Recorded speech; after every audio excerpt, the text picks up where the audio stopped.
Well, thanks, Christian. We appreciate you being able to talk to Jamie and grab that pregame interview for us. And for those of you tuning in on YouTube and around the ballpark, welcome into Truist Point as we get set for what could be one of the biggest nights of the 2022 season. As the fans continue to file their way into the ballpark, you can feel the energy, the excitement buzzing about up and around the concourse and up and down the seats, as the Rockers have an outside, or not, maybe not an outside chance, but have a chance to clinch a postseason spot today. What the Rockers need is a win tonight and a loss by the Wild Health Genomes, and that would get them into the field for the 2022 postseason. Obviously, they have all week to get there, but they'd like to get it done now.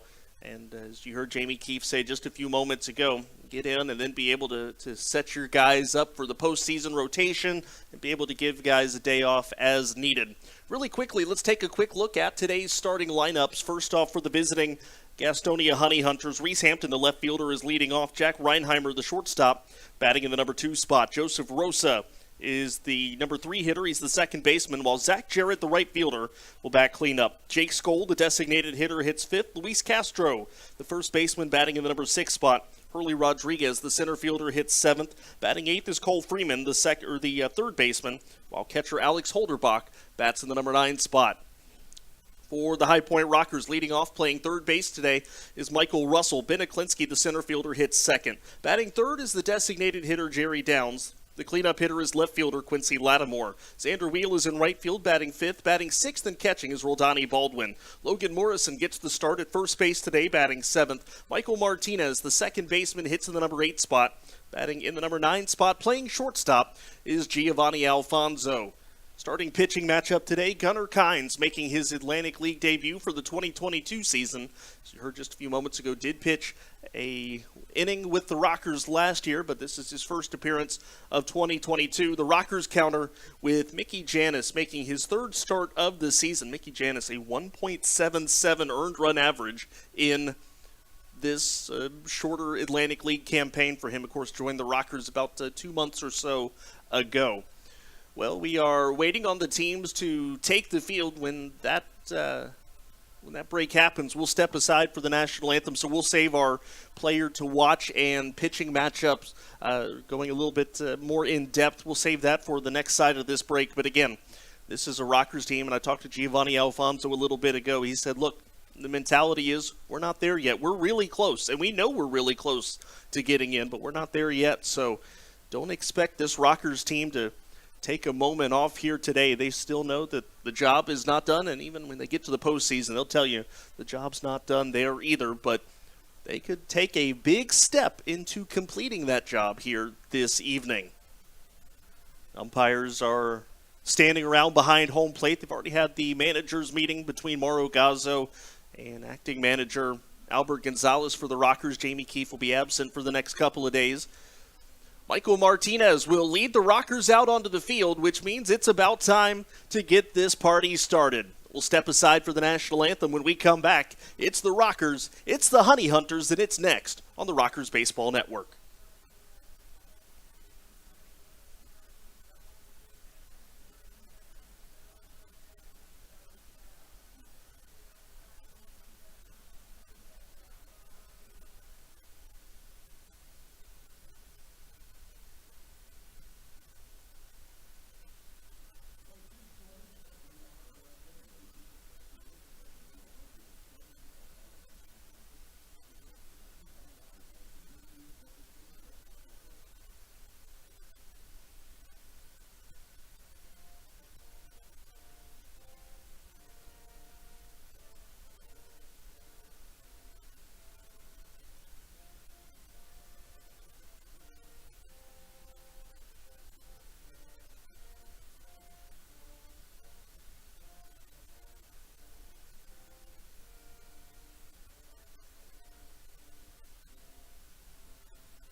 Well, before the days of package tracking, you remember when you used to order something and then the excitement and the buildup? When was it going to get here? How long was it going to take? Is it coming tonight? Is it coming tomorrow? Who knows?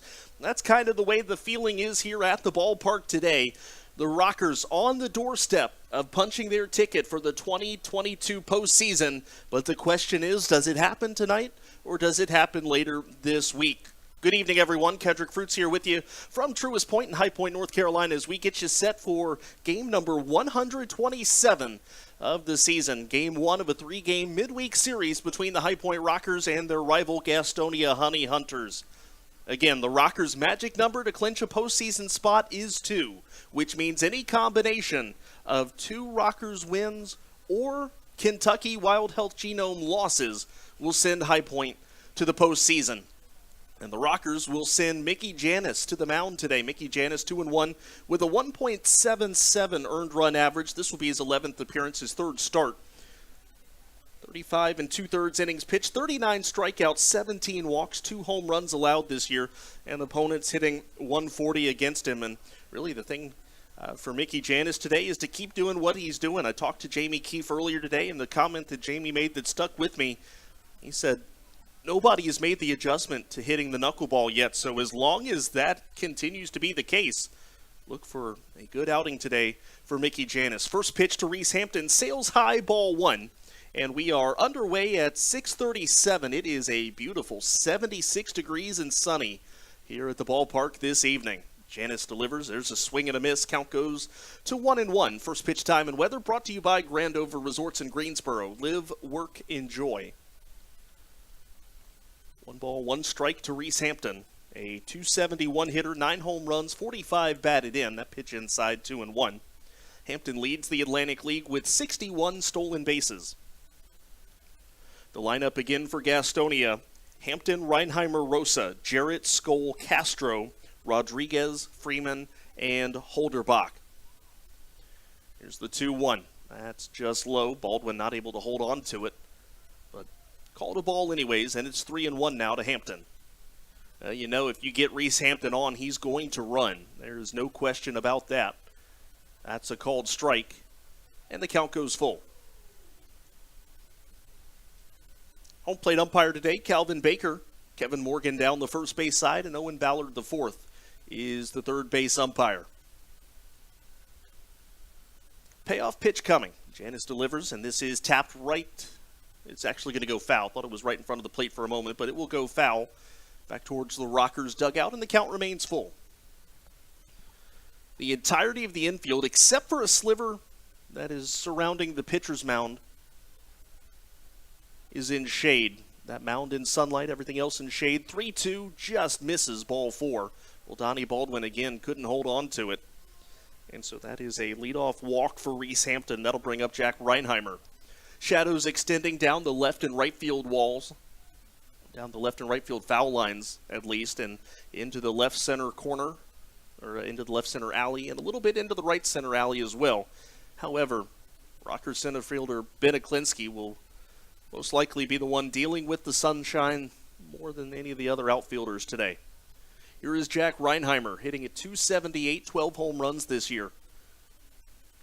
First pitch inside, and the count 1-0. You know, I think back to an interview that Christian Heimel did with Mickey Janis last week. One of the comments that Janis made talking about catchers and how to best catch a knuckleball, he said, look, don't be afraid of missing the ball. You're going to miss the ball. Just, you got to be ready to go after the next one.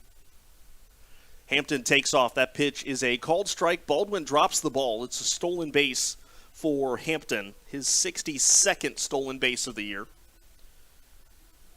Pitch was called a strike, so it's 1-1 to Reinheimer.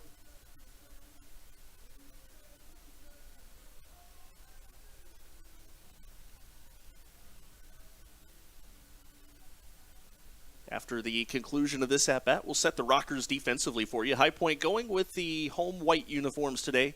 Gastonia in the road grays. 1-1 coming to Reinheimer. Janis looks back and delivers. That's hit on the ground into left field. It's a base hit. They're going to hold Hampton at third. So it is a Single for Reinheimer to put runners at the corners. That'll bring up Joseph Rosa. High Point's defensive alignment, Quincy Lattimore in left field, Ben Aklinski in center, Xander Wheel is in right. Michael Russell, the third baseman. The shortstop is Giovanni Alfonso. Michael Martinez gets the start at second base, and Logan Morrison at first base with Roldani Baldwin behind the plate. Here's Joseph Rosa, probably the most complete hitter on this Gastonia squad. 311, 20 home runs, 89 batted in. That RBI total good for fourth best in the Atlantic League, right behind Xander Wheel. And that pitch gets off of Baldwin's glove, and he will flip it home. Everybody will be safe. A run-scoring passed ball on Roldani Baldwin will allow Hampton to score and Reinheimer to go to second. So 1-0 Gastonia here in the top of the first inning. Baldwin having a little bit of trouble with the knuckleball. A couple of baseballs have glanced off of his glove. Wasn't able to hold it cleanly when Hampton took off for second, so taking him a little bit of time to get wired into the knuckleball of Mickey Janis. Here comes an 0-1. Janis looking back at the runner, now delivers. That is a called strike.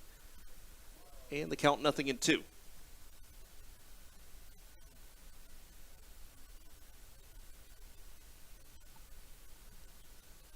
Crowd still filing in here on a Tuesday evening. Wind blowing out towards right center. It is an extremely comfortable evening. Wouldn't be surprised if we see a couple of sweatshirts pulled out by the end of the night. 0-2 coming to Rosa. Swing and a miss. Strike three. That is out number one here in the first inning, and Mickey Janis, strikeout number 40 on the year. That'll bring up Zach Jarrett. 301, 18 home runs, 76 batted in, 30 stolen bases.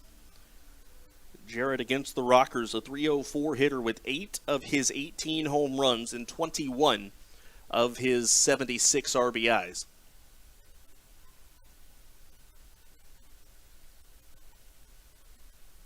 Here comes the first pitch. Jarrett swing and a miss. The ball gets away from Baldwin again down the first baseline, but he's going to be able to pounce on it, and that will keep Reinheimer at second base.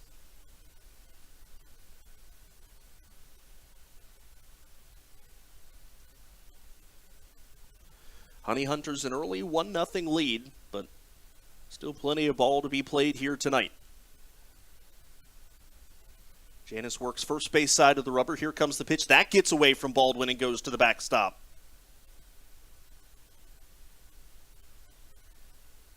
That may be another passed ball on Roldani Baldwin.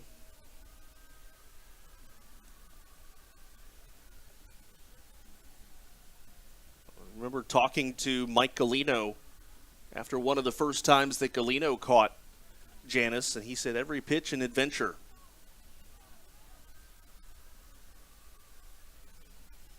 It's a ball and a strike to Jarrett. Infield has come in already for High Point. Here comes the pitch. There's a swing and a miss. The high knuckler there. And the count goes to 1-2.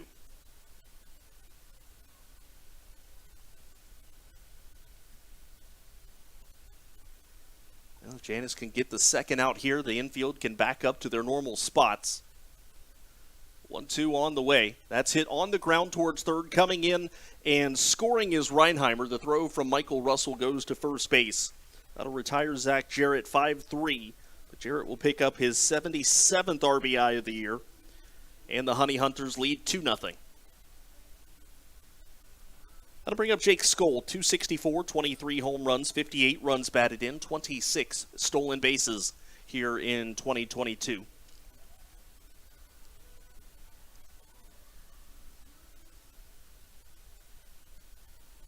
Janis delivers. First pitch to Skoll. That misses low, 1-0. Again, the other game we'll be keeping an eye on today is the Genomes, who are on the road at Staten Island. Bottom of the first inning, there, no score. Elsewhere around the Atlantic League, York and Lancaster squaring off. Battle of the Roses. There's a strike to Jake Skoll, 1-1. Charleston on the road at Lexington. And Southern Maryland has traveled up to Long Island.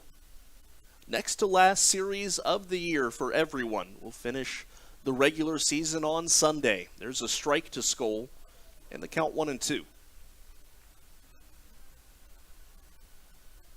Lancaster can punch their ticket into the postseason tonight. We know Gastonia and Southern Maryland are already in. Barnstormers with a win or a Southern Maryland loss will be North Division champions in the second half. A swing and a miss there. Skoll chases one down and out of the zone. That is the final out of the inning. But 2 runs come in and score. One on a pass ball, one on a ground out. And the Honey Hunters take a 2-0 lead as we'll go to the bottom of the first inning on the Rockers Baseball Network.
Bottom of the first inning, Honey Hunters with a 2-0 lead over the Rockers. Again, High Points lineup: Russell Liklinski Downs, Lattimore Wheel Baldwin, Morrison Martinez, and Alfonso. And on the mound for Gastonia, making his season debut, at least in the Atlantic League, is left-hander Gunnar Kynes. Kynes pitched 1 inning of relief for the Rockers last year, was scheduled to make a start late in the year, but that game was rained out. But Gunnar Kynes this year for Lake Erie in the Frontier League, 5-6 with a 4.04 ERA, 119 strikeouts against just 27 walks in 91 1/3 innings. The number to watch for Gunnar Kynes this past year specifically, home run numbers way up, allowed 11 home runs in those 91 1/3 innings pitched. And you think about what even happened 2 years ago for Gunnar Kynes, where he allowed only 3 home runs in 103 innings when he was pitching for the Schaumburg Boomers. So a little bit of a spike in home runs allowed, and the Rockers, who have been swinging some power bats recently, are going to look to exploit that. The Rockers hit 12 home runs over the 3-game series at Wild Health over the weekend. Here's Michael Russell to lead things off. First pitch from Kynes, a fastball outside, and the count 1-0. Kynes, the all-time leader in strikeouts in the Frontier League, was able to amass that total earlier this season, about actually 3-4 weeks ago, I believe. Russell swings high fly deep into left field. Rockers were down 2, they're down 1. Rockabye baseball. Michael Russell led off Sunday's game with the home run on the first pitch. And today, took him a couple more, but one more actually, but it is a 2-1 score. Russell's 9th home run.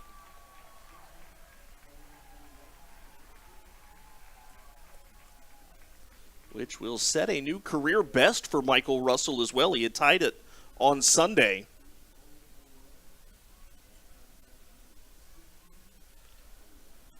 Previous high had been 8 set in 2016 with Bowling Green. So it's 2-1 now.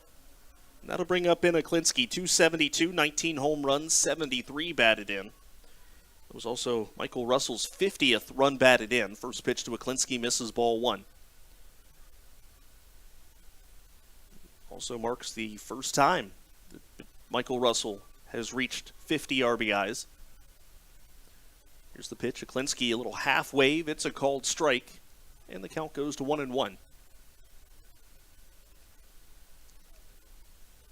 And we talked about it. The Rockers, 12 home runs over the weekend. They lead the Atlantic League in home runs in September with 19.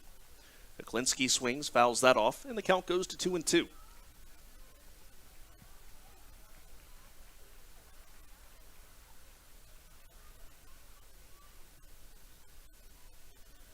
Klinsky's really settled in. Batting average sitting around the 270s, mid-270s mostly through the second half. Hit 290 last year, but has been a very valuable part of this High Point offense as that pitch misses low, and the count goes to 2-2. We'll set the Gastonia defense following the conclusion of this at-bat. 2-2 on the way. Kynes delivers, and a Klinsky will take outside, and the count goes full. A little bit of a flinch there from Calvin Baker, but he did not ring up a Klinsky, so the count 3-2 with Jerry Downs, the man on deck. Klinsky has driven in 15 runs against Gastonia this year. Here comes a 3-2. Swing and a miss, strike three. There is out number one here in the bottom of the first. Reese Hampton is in left field. Hurley Rodriguez, the center fielder. Zach Jarrett will man right field. Cole Freeman at third base today. Jack Reinheimer, the shortstop. Joseph Rosa at second base. Luis Castro at first base. And Alex Holderbach is behind the dish for Mauro Gazzo. Jerry Downs, 309. 23 home runs, 83 runs batted in. Swing and a miss. The count 0-1. Jerry has already surpassed both of his season high totals in home runs and runs batted in. Those were numbers that he set last year, 22 home runs and 81 runs batted in. So now in terms of single season RBI marks for the Rockers, that pitch fouled off left field side, 0-2. Downs now sits second and third place. His 81 last year. Third place is 83 and counting. Second place behind the 93 of Xander Wheel.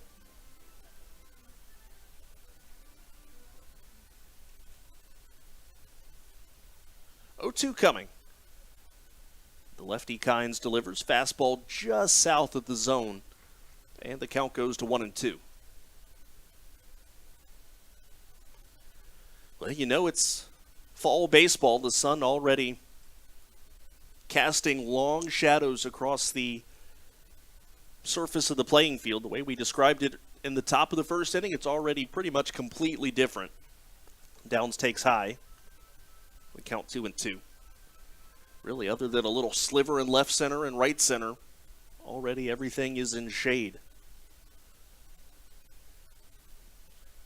Here's the 2-2, off speed. Downs able to fight it off, and he'll stay alive.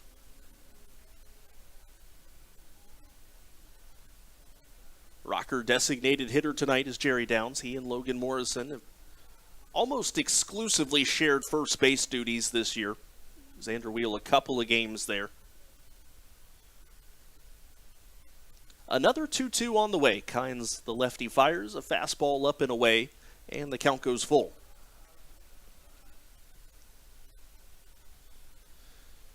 Well, you know, with the 2 runs scoring in the top of the inning, maybe that Michael Russell home run able to kind of settle the ship a little bit.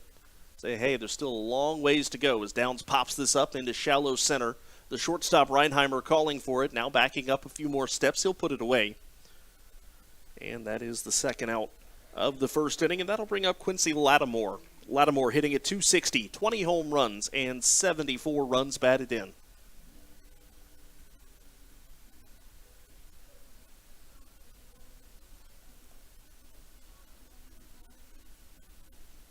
Lattimore right in the neighborhood of the production that he gave the Rockers in 2019. He swings, fouls that off, and the count 0-1. In fact, he has actually played 111 games this year, which equals the total from last year, or from 2019, that is. Let's compare some of these numbers because it's actually really interesting. Here's the pitch. Called strike on the inside corner, 0-2. 2019, he hit .264. He's at .260 now. 2019, 21 home runs. He's hit 20 this year.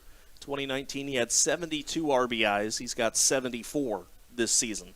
That pitch bounced to the plate, 1-2. Other things, the strikeout number's almost identical, 85 to 86, but he's taken more walks this year by 10, 46 walks to 56. On-base percentage from 346 to 365. He swings and comes up empty. Strike 3.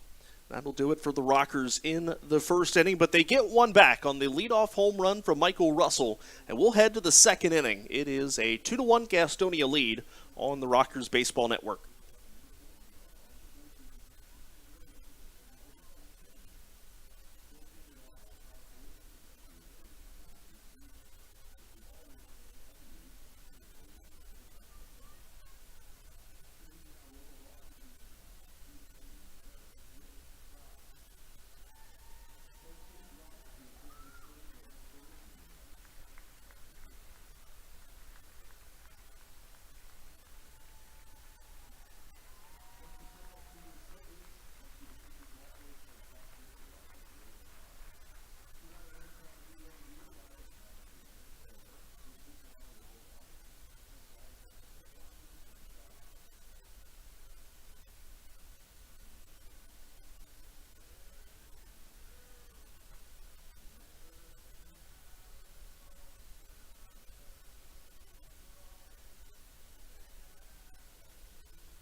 Top of the second inning. It'll be 6, 7, and 8. Luis Castro, Hurley Rodriguez, Cole Freeman coming up for the Honey Hunters against Mickey Janis. And I'm sure that there's been some conversation in the Rockers dugout between Janis and Baldwin about how to handle that knuckleball. Neither of the two runs scoring in the first inning are earned runs, so Mickey Janis lowers his ERA down to 1.72. Here's Luis Castro hitting at .282 with 12 home runs and 49 runs batted in. Mickey Janis, in his last start, 7 2/3 innings against Lancaster and a no decision, gave up 1 run, struck out 7. First pitch to Castro, inside, 1-0. A season-high 104 pitches for Janis, so I think we could see 7, 8 innings or so from him again today. No problem. Here comes a 1-0. Here's a called strike on the inside corner. Bit of a late call from Calvin Baker, but he does give Janis the strike, and the count goes to 1-1.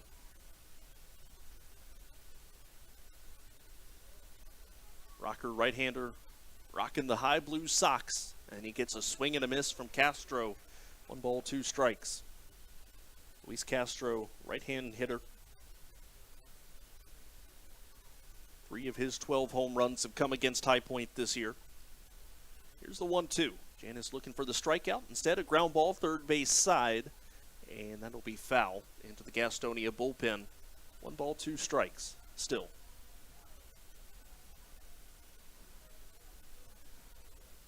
Wind has shifted a little bit more out towards center. Was out towards right field, right center earlier today. Here's the 1-2 from Janis. That's lined down the left field side. It is curling. It is a foul ball.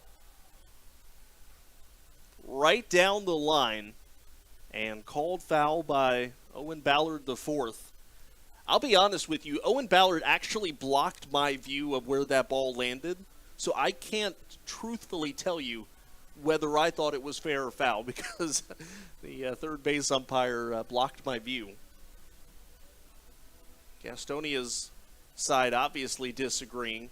High Point thankful to get the call there down the line.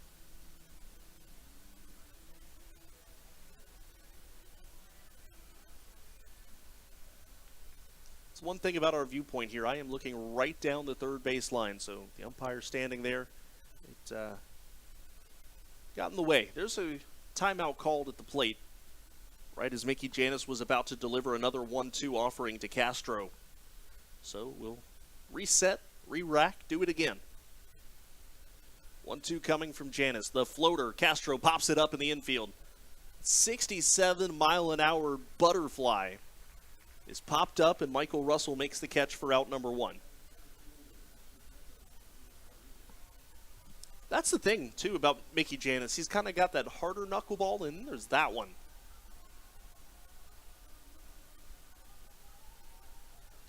pretty impressive and effective when you can throw the same pitch multiple different speeds. Here's Hurley Rodriguez, 266, 7 home runs, 29 runs batted in. Grounds this one first base side. It is foul. Rodriguez absent from the Honey Hunters clubhouse through the majority of the summer. Went to Mexico and played for a little bit. Returned back to Gastonia following his tenure there. 0-1 coming from Janis.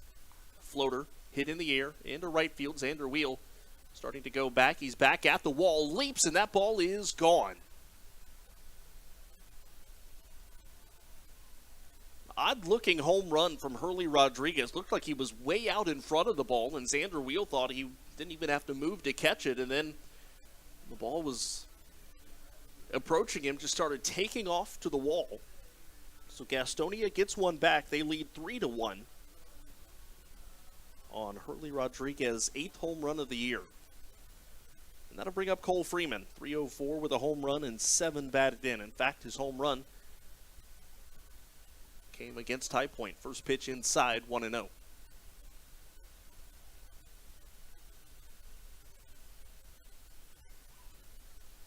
Janis, 1-0 offering. There's a strike on the inside corner, 1-1. Reminder, the series finale Thursday, not only will it be a Thirsty Thursday with select beers $1 off, but also, first this one hit on the ground toward short, easy play for Alfonso. That is the second out of the inning, and that'll bring up Alex Holderbach.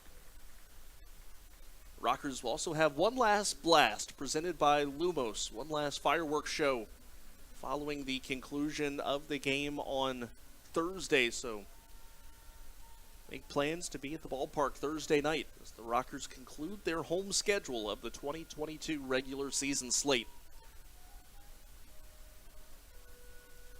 Here is Alex Holderbach, 253, 3 home runs, 33 batted in. First pitch. We'll check and see if he went, and the first base umpire Kevin Morgan says he did. And the count 0-1. So 1 home run per side. The early going here. Here's the 0-1. Holderbach fouls this one off. It'll be picked up by the man on deck, Reese Hampton.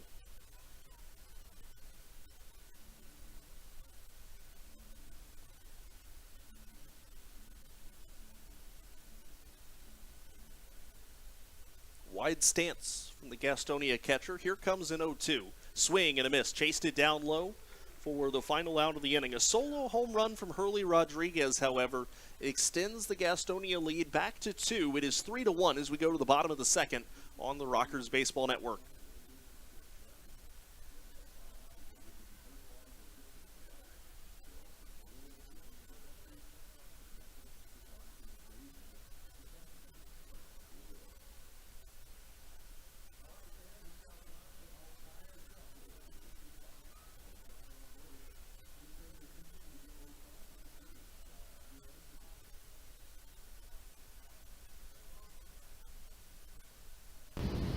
Hey Rockers fans, your Rockers are hopefully rocking their way to the playoffs. Let's cheer them on these last few weeks of the regular season. Thank you for being part of our 2022 journey thus far.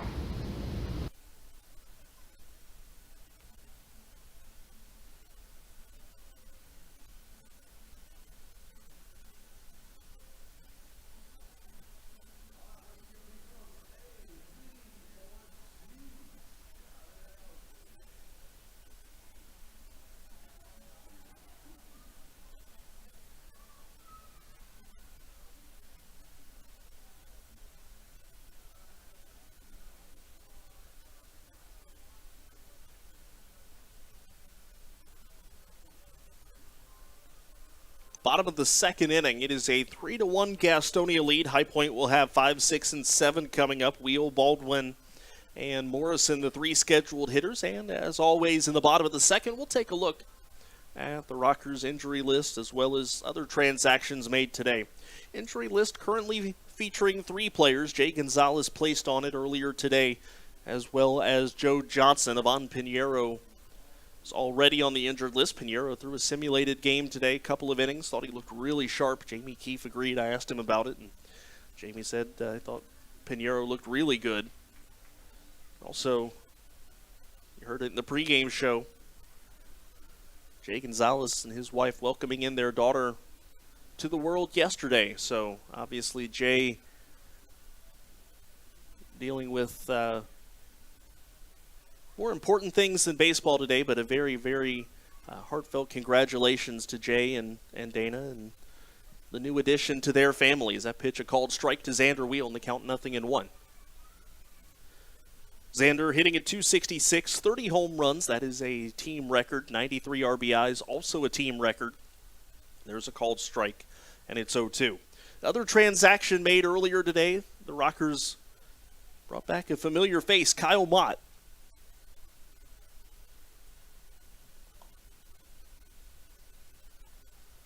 Kyle Mott pitched here after his UNC season came to a close. He was here for a while, then off to the Frontier League he went, and now he is back in a Rockers uniform. Thought that when he pitched out of the bullpen, he looked exceptionally sharp here in High Point. Here comes a 1-2 to Wheel. Chases one down low. It's fouled off at the plate, and the count remains 1-2.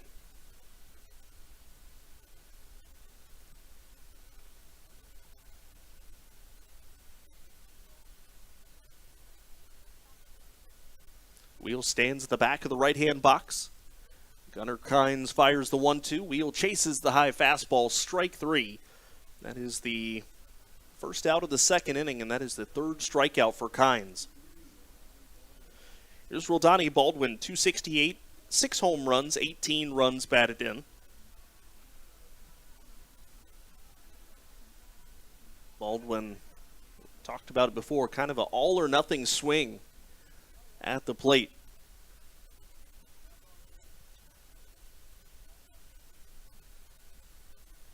Takes first pitch high in the count 1-0.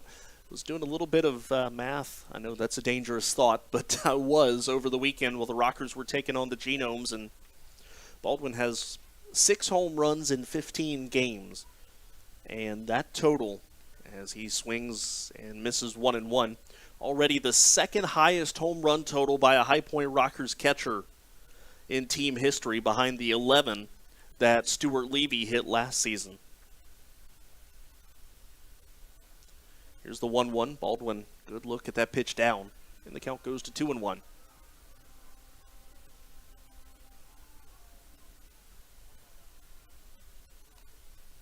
Kynes ready, 2-1 on the way. And the lefty fires. Baldwin, another big swing, and he comes up empty. And this will be the situation we kind of talk about. He doesn't shorten his swing or anything with 2 strikes. Sometimes seems he even swings harder. Here's the 2-2. And Baldwin does come up empty, swinging, strike 3. And that is the second out of the inning. I'll bring up Logan Morrison, who's really turned it on recently. 286 with 14 home runs and 53 runs batted in. Really since mid-August. Really, you could probably go to the beginning of August to mark the turnaround that Logan Morrison has had this year.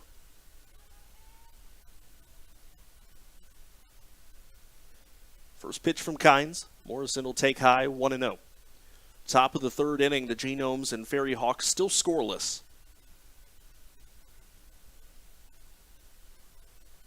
Rockers, though, need to take care of business here, and they have a little bit of ground that they need to make up. 1-0 coming to Morrison. He'll take a fastball strike up at the top of the zone. And the count 1-1. Albert Gonzalez handling third base coaching duties today. J.R. DiSarcina down the first base side. Jamie Keefe will be out for the next couple of games. Here's the 1-1. Morrison takes that one low, and the count 2-1.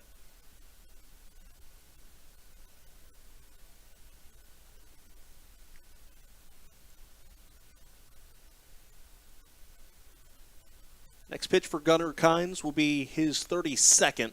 Morrison lines it left field side. It's going to go foul. It actually caroms off of the side of the roof over the concourse and goes straight down into the seats, but thankfully did not hit anybody. That was a rocket foul off of Morrison's bat.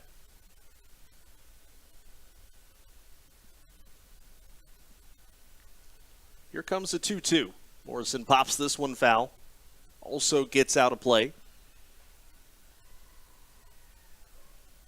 Mickey Janis has thrown 35 pitches through 2 innings. Next pitch for Kynes will also be his 35th.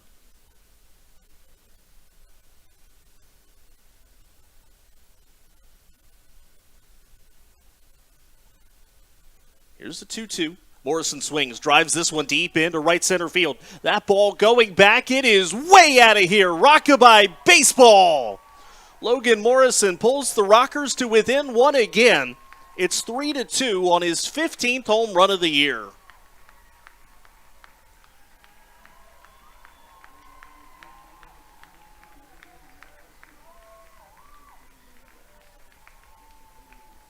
This High Point Rockers team has found the home run swing as we are in the home stretch of the regular season.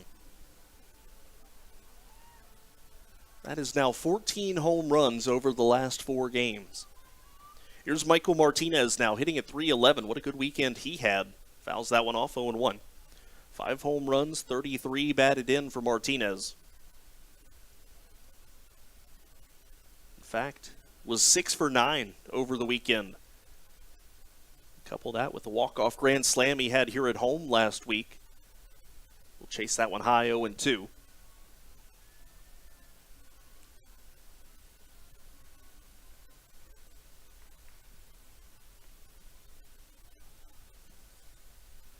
Kynes ready.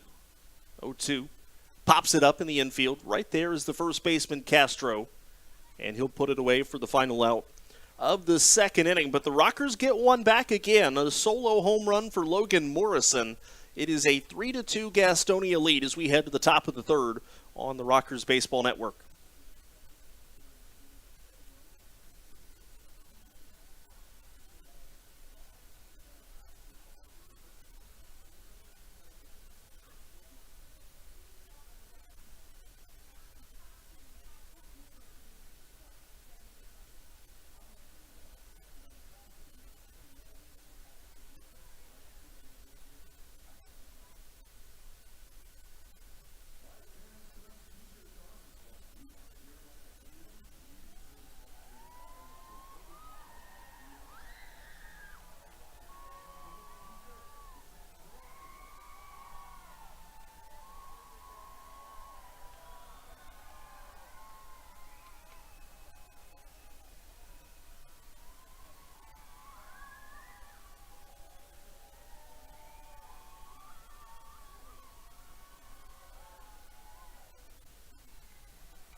Well, as we enter into the final week of the regular season, the playoff scenarios, well, they're pretty simple. The Lancaster Barnstormers lead the North Division right now by 6 games over Southern Maryland. Their magic number is 1. It will take just one combination of either a Lancaster win or a Southern Maryland loss. And it will send the Barnstormers to the postseason. In the South Division, Gastonia has already locked up the division crown for the second half. Rockers' magic number over the Genomes is 2. Any combination of 2 Rockers wins or Genomes losses will send High Point to the postseason for the second time in franchise history. Mickey Janis, first pitch, a called strike to Reese Hampton. It's the top of the lineup here. Hampton, Reinheimer, and Rosa. Reese Hampton walked his first time and would ultimately come around and score. Here's the 0-1.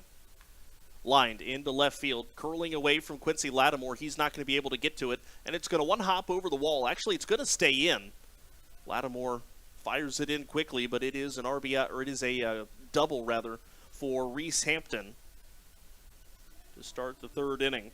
Hampton has given the Honey Hunters their third hit of the ball game, and that'll bring up Jack Reinheimer.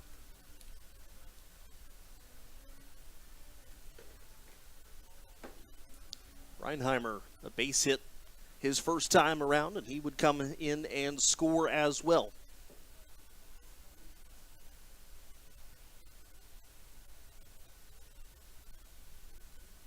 So Janice working once again from the stretch. First pitch to Reinheimer, inside, the count 1-0.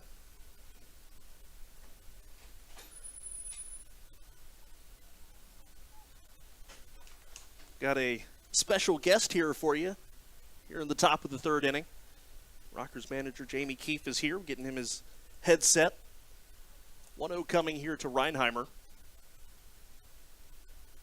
Janice holds the set, looking back at Hampton, takes off for third base. The pitch, a called strike. It's a good throw from Baldwin. The tag is not in time. Wow. Sure looked good from here. Michael Russell tried to apply the tag. A good-looking throw from Roldani Baldwin. And, well, Jamie, we can get your thoughts on, on that questionable call here as soon as you came up and joined us. But first off, also, though, thank you for taking the time to hang out with us a little bit here today as well. I appreciate it. You know, I won't necessarily give my comments on that call, but yeah, I mean, it's good to be up here, Kendrick. I'm glad I could come up tonight. You know, we're just balling, man. That's all we can do is go out here and give everything we got each and every night, and you know, that's given me a few days off, as you know, over the last couple days. But you know, at the end of the day, we got a chance to, you know, get a good one in tonight, and hopefully we can get a W out of it. Was a called strike, so it's 1 ball, 1 strike here to Reinheimer.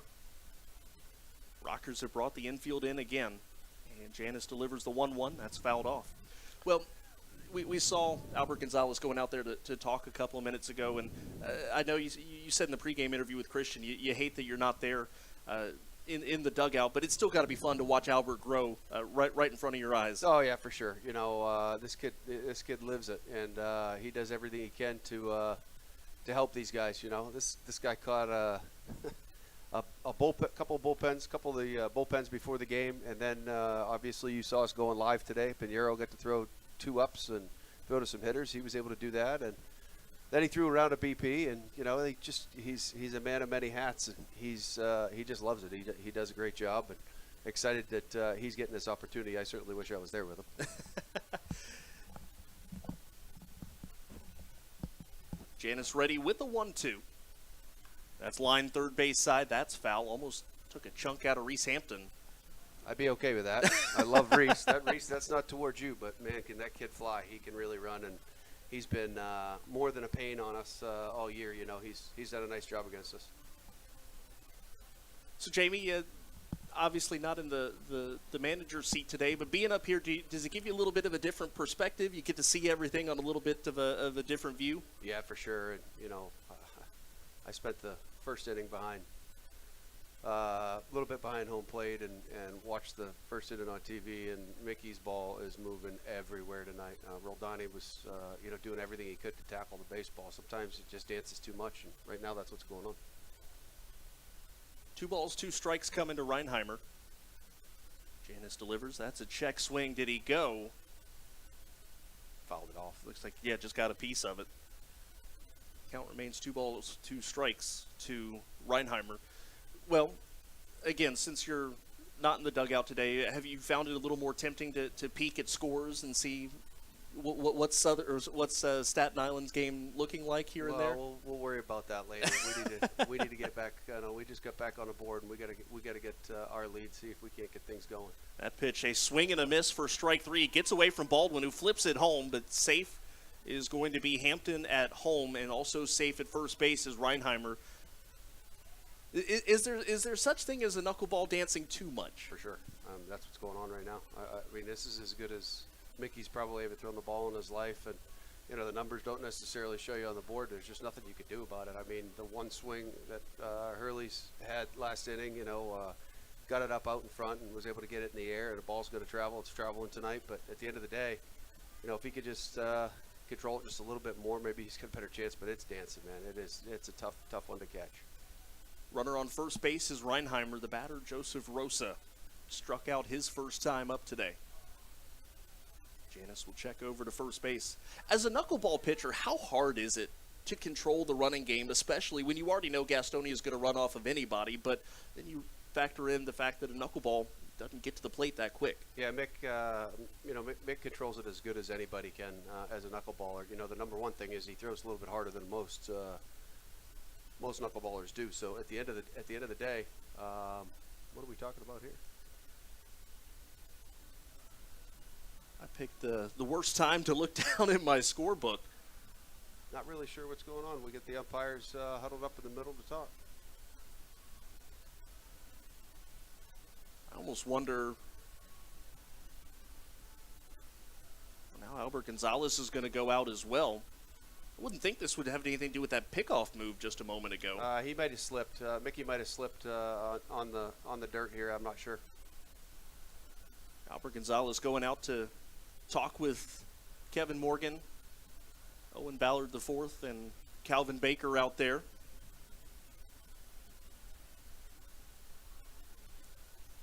They're checking right in front of the pitching rubber. Thankfully this year, this has not been like a situation that they've had at Wild Health Field a couple of times this year. Shane Poling has done a really good job with the facilities here, so hopefully just a quick check and everybody will be back on their merry way. Yeah, I think it probably just has to do with maybe the rubber. The turf is a little bit. This turf's a little bit longer. That's on there right now, and Shane is the man when it comes to this turf and the turf on the mound. He's been working with this perfect mound for a long time, so he knows what's going on. So I'm sure between innings, if there's a problem, we'll have to get him out there. But I think they get things cleaned up, so we'll see what happens here. So still no count to Joseph Rosa. The runner at first base is Reinheimer, who struck out but was able to make his way over to first base. Janice peeks over the shoulder. Now another quick throw over. Well, I know we're not hitting right now, Jamie, but the home run swing recently, 14 home runs over the last 4 games, and Michael Russell homering in his first at-bat 2 games in a row. Of course, that's not normally his forte, and then you got guys like Logan Morrison who have rediscovered his power stroke, and it's got to feel good that the bats have heated up at the right time, as there's a swing and a miss. Diving in safely at second base was Reinheimer. Baldwin couldn't hang on to that one. Yeah, for sure. The offense has been clicking. We've been swinging the bat really well. Even in the loss on Sunday, we still put runs on the boards and got that tie and run to the plate in the last inning. That's all you can ask for. So, the guys have stepped up, and we're playing pretty good baseball right now. And we're just trying to get in, man. No matter how we do it at this point, we're trying to get into the playoffs, and hopefully we can get a couple shutdown innings here tonight and put some more offense on the board. Pitch was a strike, so it's 0-1 to Rosa. Janice delivers. That's low and gets away from Baldwin again. And heading to third base is Reinheimer. Now, was this the first time that Baldwin has caught Mickey Janice? He has caught him once. He has caught him once before. But it depending on the day, man, it can be tough. And you see it in the big leagues. You see, he's caught Steven. He caught Steven Wright when he was with the Red Sox organization. And there's just sometimes you get these nights that it's just dancing everywhere. It doesn't matter if you go down to block it; it bounces over you. And that's the one thing about the knuckleball. It's not thrown hard enough that it really skips on the turf. Sometimes it stays down. Sometimes it bounces straight up, depending on what the spin is. And the thing I've kind of noticed from Mickey Janice, not just tonight, but throughout his time here, is that pitch grounded towards second base. Martinez with a nice in-between scoop. And he'll look Reinheimer back to third and get the out at first. Good play for Martinez. Yeah, Mikey. Can you say enough about this guy, the way he's been playing? Going to be 40 years old on Friday, and he just keeps coming out here every single day and giving us everything he's got. And he's one of the guys that he wants to win. That's all he wants to do, is he wants to win and keep playing, and that's all we can ask for. Right now we got a roster full of those guys. We just got to keep it rolling. My parents were here last Thursday, the final game against Lancaster, and I had texted my dad at one point, and I said, "You believe that guy over there is 39 years old?" And you couldn't tell from looking at him. No, it's actually kind of a funny joke that I have at third base when we're playing against the other teams. Is Zach Jarrett swings, lines this one into right field. That'll drop for a base hit. Coming in and scoring is Reinheimer, and it is now 4-2 Gastonia. Yeah, these guys don't know they don't necessarily know. They don't know that Mikey's 40 years old, and the next thing you know, he's 3 for 4, and he goes sliding into second base, taking an extra base. When he hits the ball down the line, and here we are. We're standing. I'm standing over the third base, and we start talking. And I said, "You believe that guy's going to be 40 this week?" They look at me like I got 5 heads. I mean, he just takes care of himself. He's in great shape. He's a cyclist.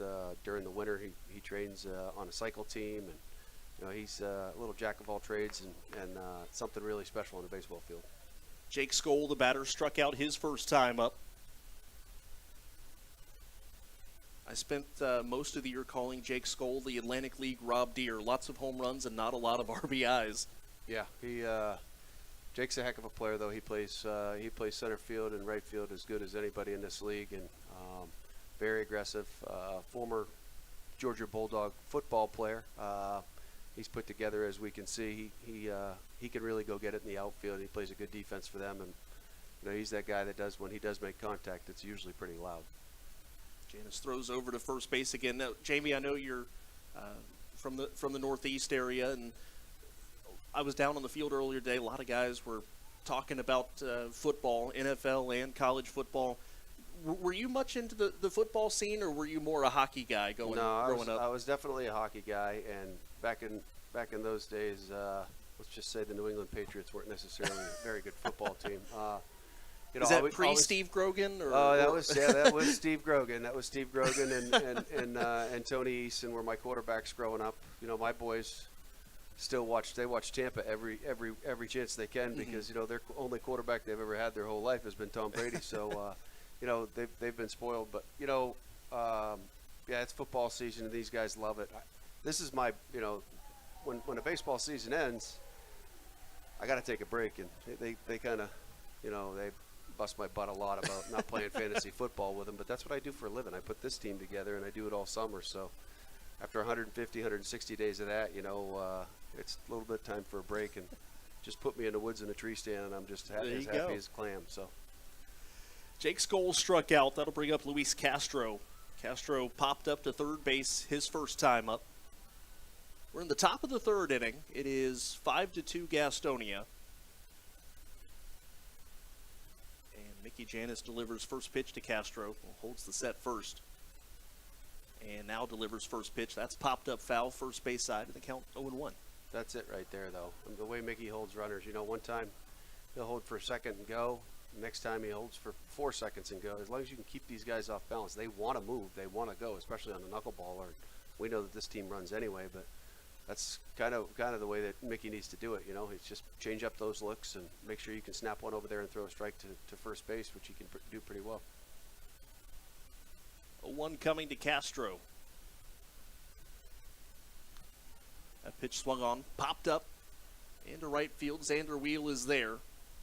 Puts it away, and that is the final out of the third inning. Jamie, are you good for another half inning? Sure. All right. Well, Gastonia gets on the board twice. Rockers down 5-2 as we head to the bottom of the third inning on the Rockers Baseball Network.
Bottom of the third inning, Rockers are down 5-2 to Gastonia. High Point will have 9-1-2 coming up. That is Alfonso, Russell, and Klinsky. I'm joined once again by Rockers manager Jamie Keefe, who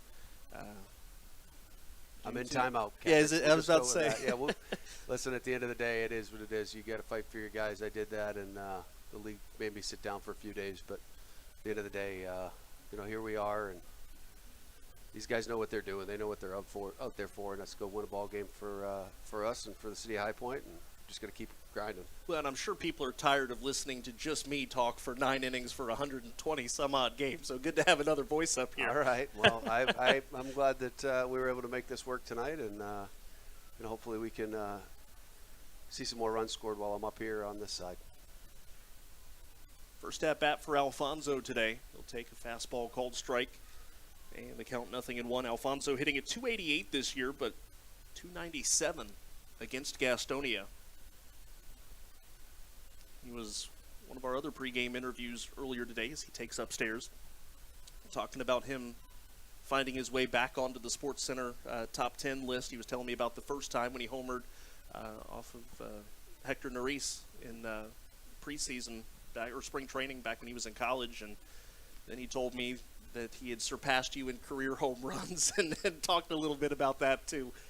Yeah, Saturday was a big smile for him. I was pumped for him. I bust him pretty hard. I'm pretty hard on G, and he knew that he needed 3 this year to surpass me, and I just don't know what took him so long. Is what I keep telling him. But he got one, and he hit a big one for us on Saturday, and big smile and a hug coming around third base, and of course we dodged raindrops that night. Mm-hmm. As I don't know if he told you that, but. Had to hug him a couple of times because I had to make sure the game was complete game. By once it got to be a complete game, we knew that we were going to be able to get that homer. And Alfonso goes down on strikes here. That is strikeout number 4 for Gunnar Kynes. What have you seen from him tonight? He's just aggressive with that fastball right now. I think the breaking ball that he left up to Logan got hurt, but at the end of the day, he's going to attack you. He doesn't mess around too much with his off-speed early in the count. He's going to come at you. Here's Michael Russell, who homered the second pitch he saw tonight, takes upstairs ball 1. Well, we'll share the really awesome news. We talked a little bit about you and Christian talked a little bit about in the pregame show. For the second time in the history of High Point Rockers baseball, as this one's hit high in the air into left. It's going to be caught. That's out number 2, but good news for the Rockers, adding another Rockers fan to the fold. Yeah, we sure did. Beautiful Ava Marie Gonzalez was born last night, and mom Dana is healthy, and the baby's healthy, and let's just say our center fielder, right fielder, do everything. Father Jay is got a pretty big smile on his face and a pretty happy man right now. And deservedly so, and taking some necessary time off, at least from baseball. It's not really time off when you become a full-time parent. No, no such thing as time off anymore. I think that we need to do right by that and make sure that Jay's with the family right now, and he's taking a few days to take care of the family and welcome Ava Marie into a new home. Now, obviously, this is a team that's been playing really well recently, but can something like that off the field spark the team on the field? Oh, for sure. I think every day when I got to the ballpark over the weekend, because Jay stayed back on the trip, that's the first thing that they asked me, hey, do we have a baby yet? Hey, do we have a baby yet? So, the guys were excited for him. They know how excited he's been. He's been at this ballpark for the last 10 days with a smile on his face that I've never seen him have. So he deservedly so. I'm excited for him and excited for he and Dana to bring the little sweetie home. Good take there for Ben Klinsky. 2 balls and 2 strikes with 2 outs here in the bottom of the third inning. Still a lot of ball to be played. And the way the Rockers have been swinging the bats, there have been some swings and misses, but when they've made contact, they've hit the ball hard. So no reason to get down on this game just yet. Klinsky pops this one up in the infield. Coming in on it is Freeman, and he'll make the catch for the final out of the inning. Well, Jamie, we hate to see you not on the field, but we appreciate you taking the time for us here today. I appreciate it, Kendrick. Glad we could make this happen, and all the listeners out there, we thank you guys for following us and following Kendrick each and every night. It's an exciting time of year, and we look forward to keep going keep going strong and see if we can't get these 2 wins to get us into the playoffs. We'll head to the top of the fourth next. We'll also take a look at the Atlantic League scoreboard when we come back on the Rockers Baseball Network.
Top of the fourth inning.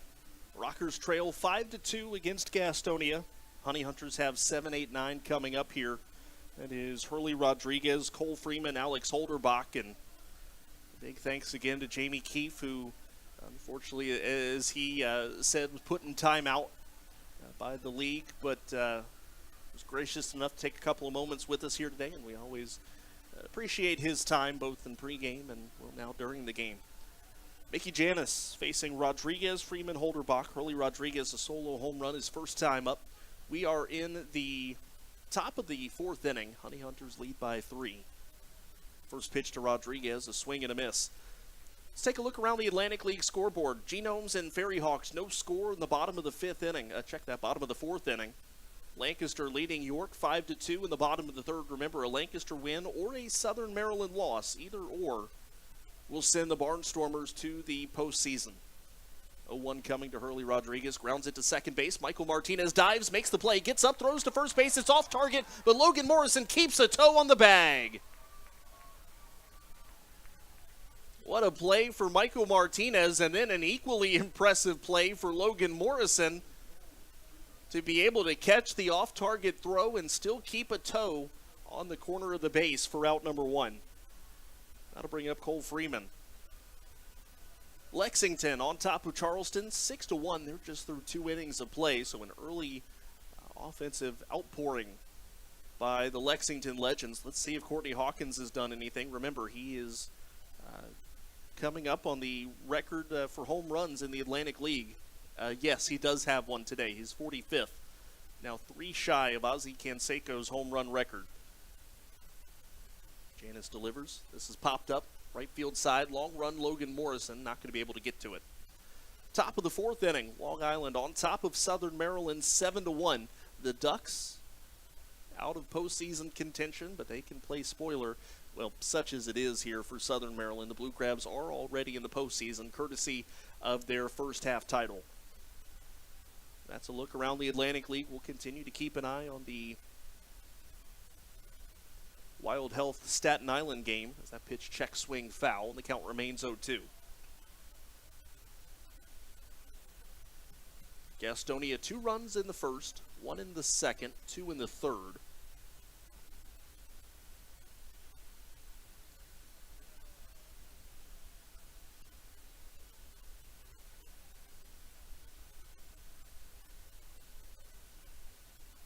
Janis goes fastball. That one is fought off and lined up the middle.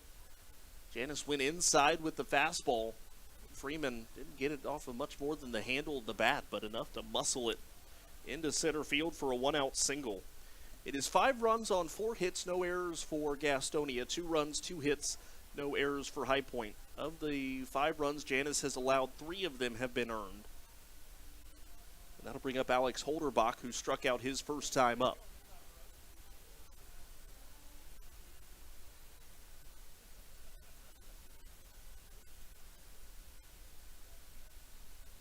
First pitch coming.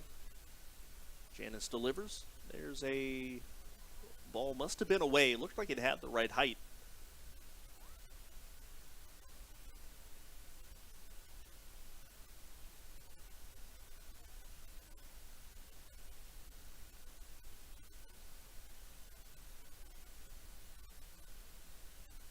Janice holds the set, 1-0 on the way.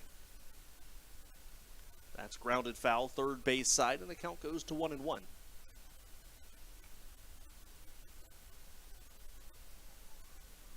Alex Holderbach, 217 hitter against High Point.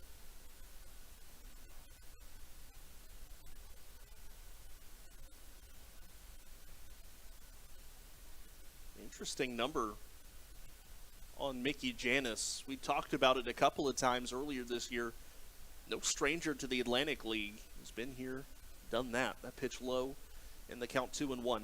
Came into today 193 career innings in the Atlantic League and has a 2.19 ERA during that time. This is his 47th Atlantic League appearance, his 24th Atlantic League start.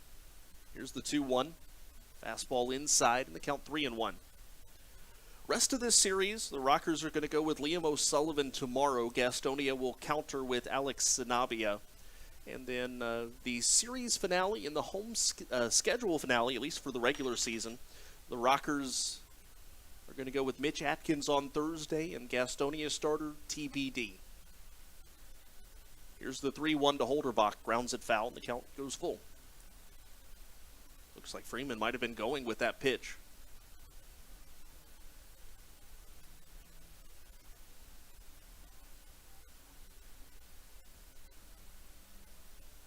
Three balls, two strikes, and one out here in the inning.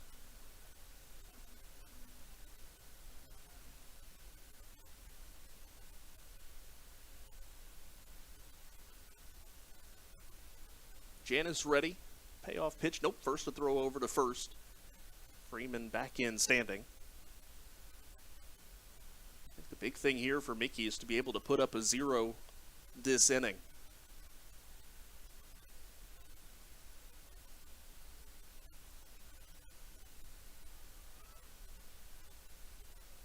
Payoff pitch, runner goes. That is outside ball 4. Roldani Baldwin didn't catch it cleanly, but still talking to Calvin Baker. Baldwin unhappy that he didn't get the call there. So it's a walk to Holderbach, 2 on and 1 out. Mickey Janice taking a little bit of a stroll behind the plate. Looking at the pitch tracker there, that one does look like it was a ball, but there were 2 previous that at-bat that looks like perhaps he should have gotten the call on.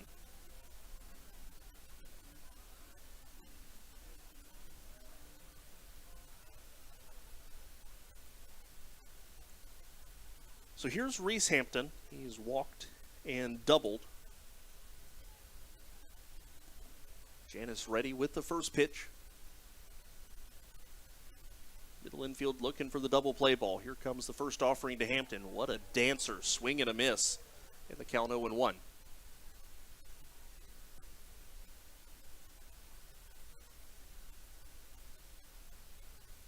Pretty solid Tuesday crowd on hand, looking to see if the Rockers can find their way into the postseason field. Not the end of the world if they don't tonight, but they do want to get it done here at home before heading on the road to take on the York Revolution to finish the year. Hampton lines it foul, 0-2.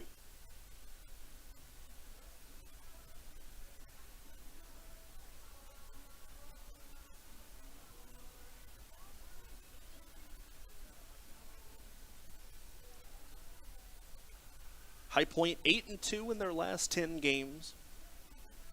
In fact, that counts and covers their entire September stretch. 8-2 in September. Gastonia 6-4.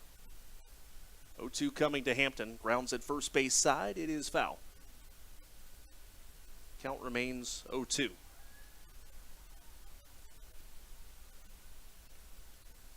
Sunny skies being replaced by dark blue skies. Sun is well on its way down. Fortunately, and you look at the weather forecast the next 2 days, chances of rain practically non-existent, which would set a record here at High Point. That one's fouled off in the count 0-2. 5% chance of rain the next 2 days. High Point never had a full season where they did not have a single rain out at home.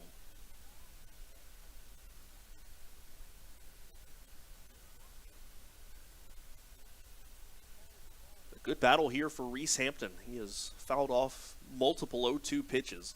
Janice trying to find the put-away pitch. Rockers would love the double play. Here's the floater. This is grounded towards first base. Logan Morrison will flip it to Janice at first base. That's all they're going to get. The ball was hit way too slow. Morrison thought about going to second, realized his throw was not going to beat Holderbach. And heads-up play for Morrison to take what he could get.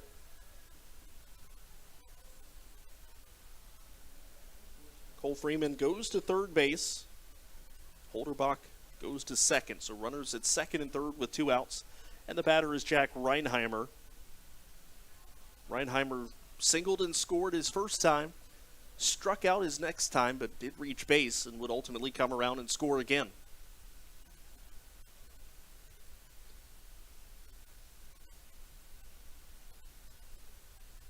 First pitch outside in the count 1-0.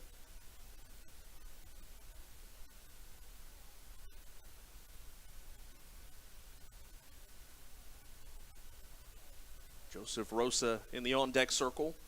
Big thing here for Janice to keep the deficit at 3. Give the Rockers offense a chance to get right back into this game. 1-0 coming. Swing and a miss. It was up at the top of the zone, and Reinheimer took a vicious hack at it. Came up empty.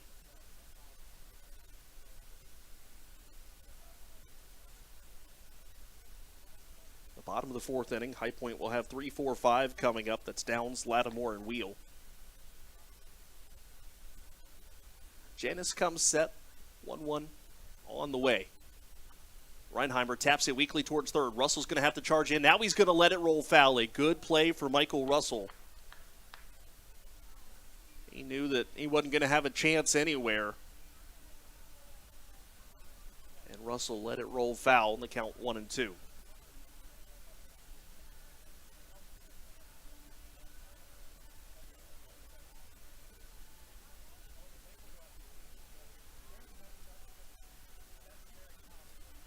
Long walk back for Reinheimer. Everybody else already back in their respective spots. Reinheimer's just now made it back to the right-hand batter's box. And that's from first base, so he's still got to readjust the batting gloves and all the sort of things you do in between pitches.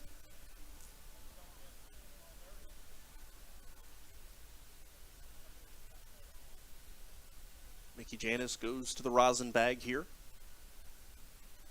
1 strike away from getting out of this inning.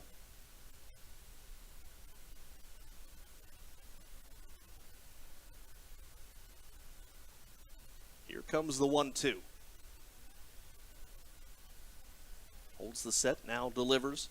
And Reinheimer fouls it off, and the count remains 1-2.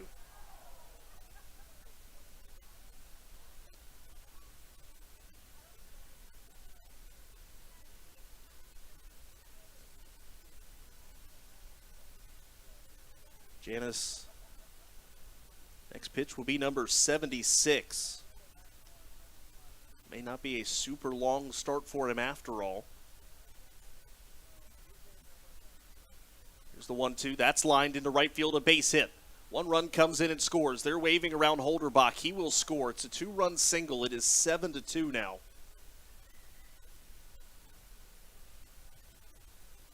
On the 2-out base hit for Jack Reinheimer.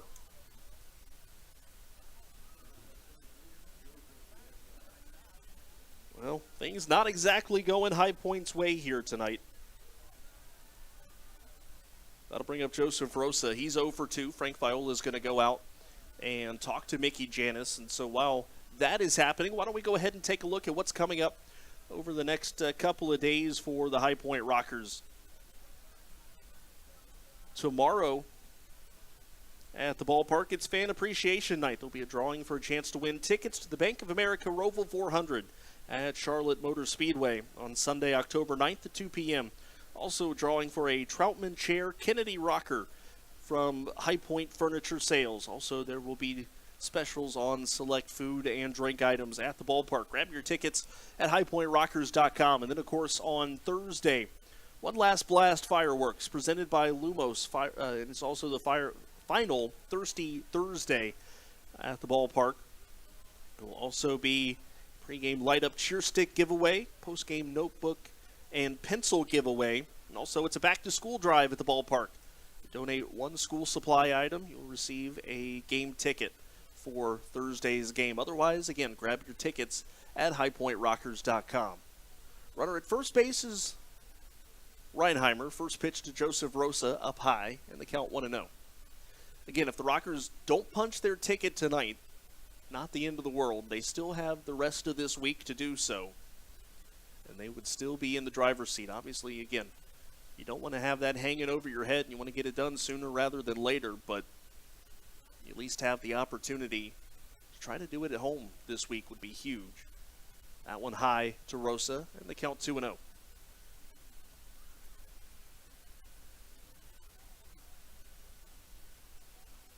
Bottom of the fourth inning, Staten Island has scored twice. They have taken a 2-0 lead on the Genomes. Here comes a 2-0 from Janis. That pitch missing outside, and Janis puts his arms out trying to figure out where that pitch missed. Baldwin faked the throw down to first base to try to get Reinheimer, but did not pull the trigger.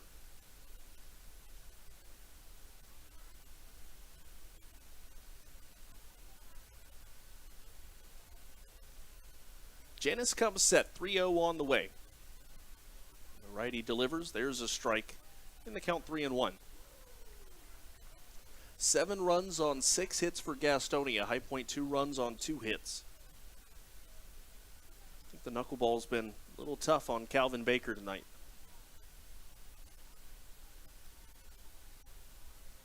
Janis ready with the 3-1. Runner takes off for second. The pitch a called strike. The throw down is off target. It's a stolen base for Reinheimer. That will be his 55th. But again, the pitch called a strike to Rosas, so the count full here in the top of the fourth inning.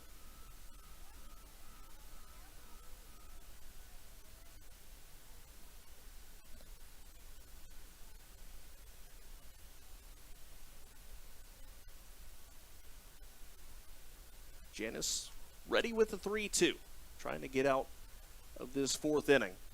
Rosa fouls it off, and the count remains 3-2. Big thing, the Honey Hunters have scored every inning. It's not like they're putting up huge numbers. It's 2 runs, then 1, then 2, then 2. But just starting to inch their way away a little bit. The Rockers need to get something going offensively. Here's a 3-2. Rosa again fouls it off. High Point has action up in the bullpen.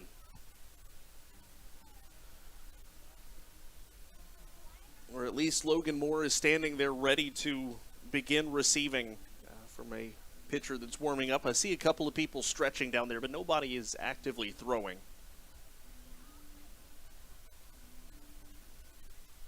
Payoff pitch coming to Rosa. Janis holds the set, ready with the 3-2. That's inside.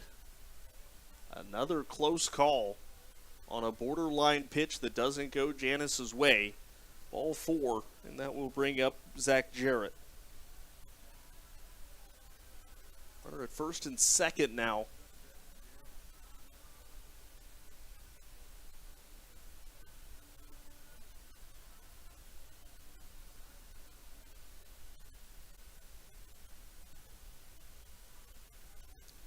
First pitch coming to Jarrett. Runners at first and second, 2 outs. Jarrett grounds this to third, and it's off of Michael Russell, and he's going to have to eat it. Everybody's going to be safe Russell tried to backhand it, could not make the play. And so the bases are going to be loaded for Jake Skoll. We'll see how that one ends up getting scored. It looks like it's going to be an error on Michael Russell.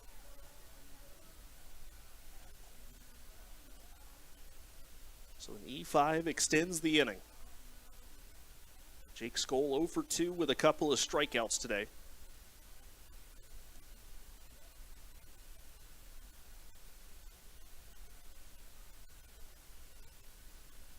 Fastball, called strike from Janis, and the count 0-1.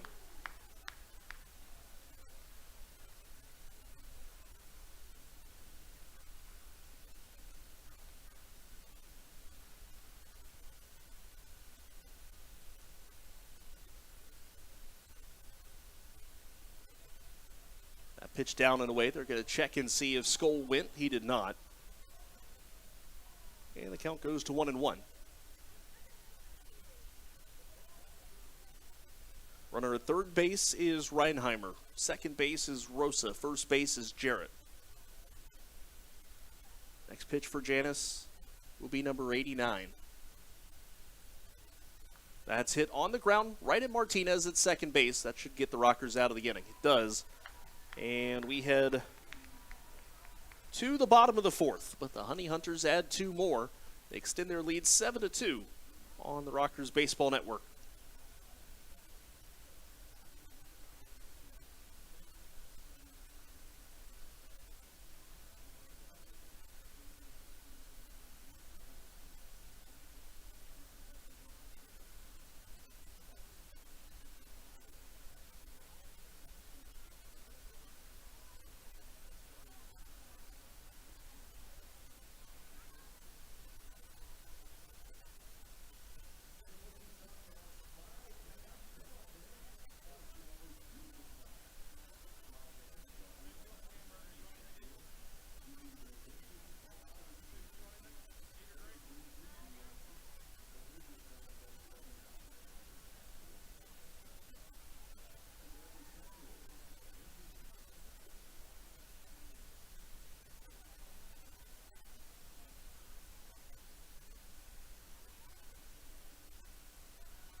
Bottom of the fourth inning. It'll be 3-4-5 coming up for High Point. Downs, Lattimore, and Wheel. High Point does have action in the bullpen now. It is... Who is that down there? That is Frankoff. Seth Frankoff is working in the Rockers bullpen.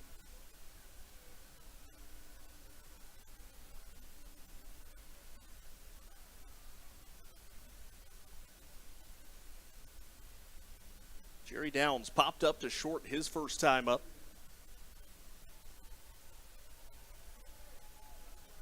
Still plenty of time for High Point. We're just in the bottom of the fourth inning, but Rockers do need to get something going offensively to try to get this to a manageable deficit.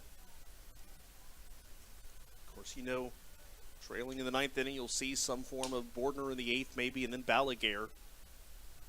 That pitch is strike, and the count 0-1. Gunnar Kynes tonight, too. Was interesting. I don't feel like he's getting a lot of movement on his pitches, but something about it. He's generating some swings and misses and a couple of strikeouts. In fact, Kynes has 5 so far. But just from the side, it doesn't appear that he's got a lot of movement, at least up and down, maybe a little right to left. Left to right, rather. He's a left-handed pitcher. 0-2 coming to Downs. He'll take high.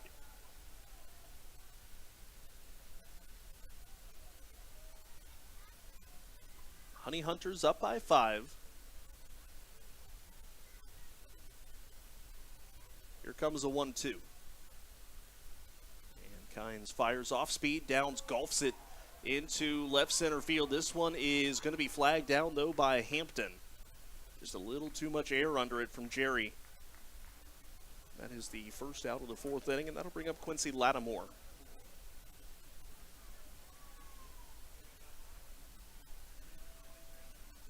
Lattimore struck out his first time up.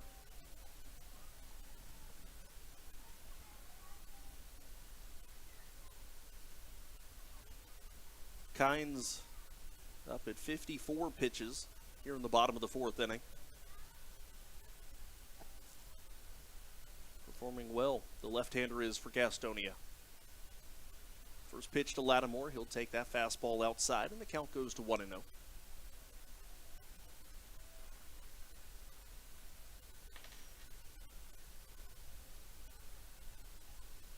1-0 on the way.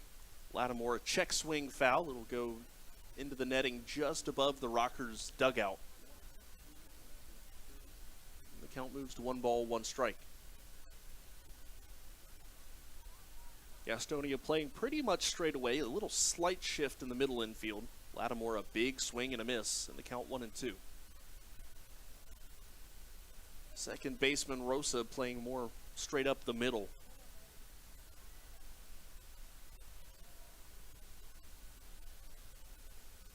Here comes the 1-2. Lattimore takes high, 2-2. In a continuation of what we saw on Sunday, you think of Morrison's home run and Russell's home run today. Rockers have hit 6 straight home runs that have been solo shots.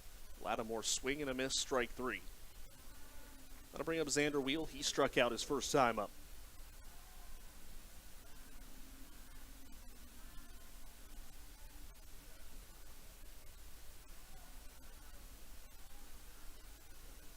We'll see if Mickey Janis will come out for the 5th inning or whether or not his day will be done at 89 pitches. Rockers try to get him out there for one more and try to keep the DH. We'll see. Xander Wheel, swing and a miss.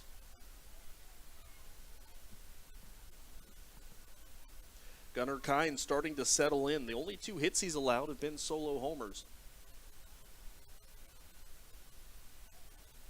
Doesn't get any easier tomorrow with Alex Sanabia on the mound.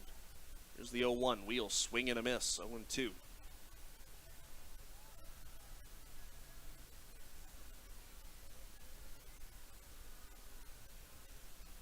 Third baseman Freeman guarding the line down the third base side. Kynes ready with an 0-2. Wheel, swing and a miss again. Strike 3. Rockers cannot figure Gunnar Kynes out. He has picked up, 7 strikeouts through 4 innings. We'll go to the top of the 5th. Honey Hunters lead 7-2 on the Rockers Baseball Network.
Rockers head to the bullpen in the top of the 5th inning. Mickey Janis goes 4, gives up 7 runs, 5 of them earned on 6 hits, 5 strikeouts, and 3 walks. New pitcher Seth Frankoff. Frankoff making his 3rd appearance for High Point. We'll be facing 6, 7, and 8. That is Castro, Rodriguez, and Freeman. Frankoff this year with High Point.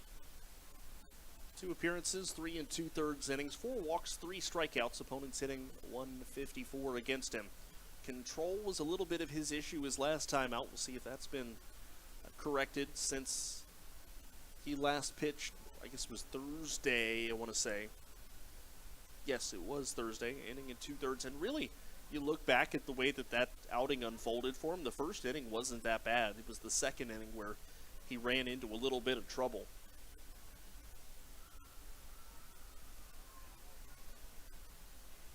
So the Rockers giving up the DH spot today, which means that Jerry Downs is done after an 0-for-2 afternoon. Here is Luis Castro. Speaking of 0-for-2, Castro is also 0-for-2.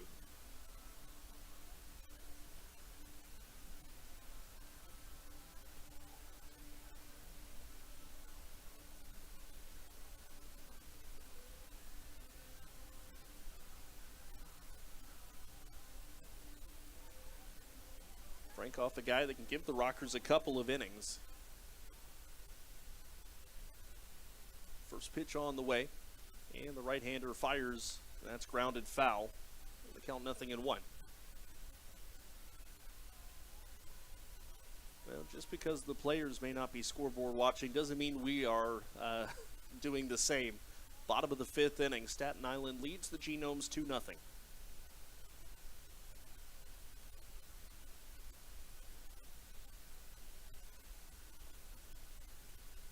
Here comes an 0-1. Slider from Frankoff misses down and away, and the count 1-1. Obviously, still 4 more turns at bat for Wild Health, but if that game holds, even if the Rockers lose today, their magic number cuts down to 1. Here's the 1-1. That's grounded foul off of the end of the bat, and the count goes to 1-2.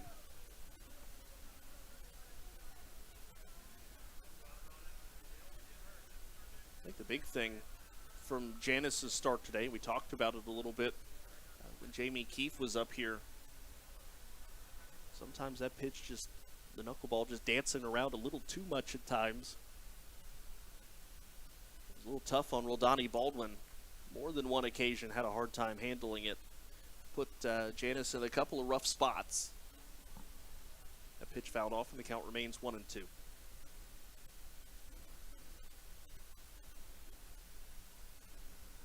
I think the other thing, too, was just having a hard time getting the final out. With a couple guys on, but then the third out, tough to come by. Swing and a miss there, strike 3. Down goes Luis Castro, first out of the 5th inning. And that'll bring up Hurley Rodriguez. He's 1 for 2 today with a solo homer.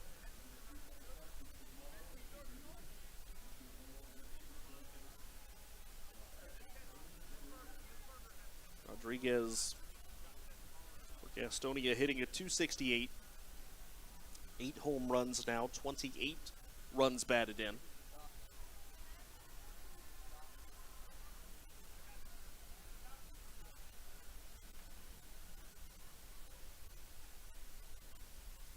First pitch from Frankoff to Rodriguez. That misses high. 1 ball, no strikes. The bottom of the 5th inning, High Point will have 6, 7, and 8. Baldwin, Morrison, and Martinez, the 3 hitters coming up. 1-0 offering on the way. Frankoff delivers, and that pitch, a slider down. And Rodriguez did go around, so the count 1-1.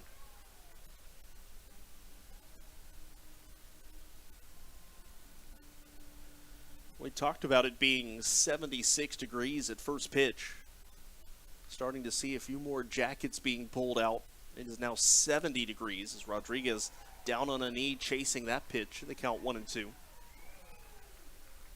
In fact, in an hour, well, we should be in our last couple of innings. Temperature will drop even more to 67, 66, somewhere in that neighborhood. Here's the 1-2. That one bounces off of the plate. Back to the backstop, 2-2.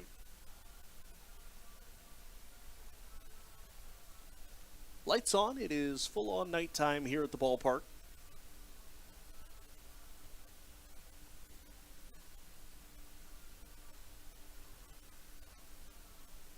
Sunset today was officially 7:30.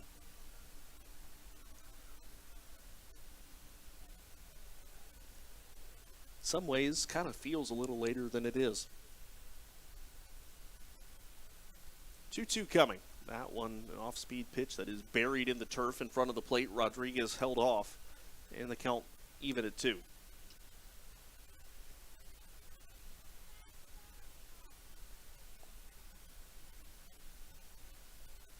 See if Frankoff can find the put-away pitch here for Rodriguez and find out number 2. The Rockers need to put up a 0 on the scoreboard. Gastonia has scored in each and every inning so far. Rodriguez, strike 3 looking.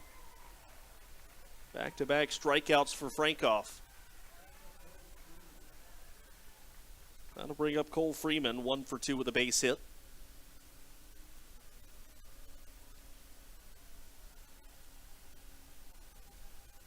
Honey Hunters, 7 runs on 6 hits, no errors. High Point, 2 runs on 2 hits and 1 error.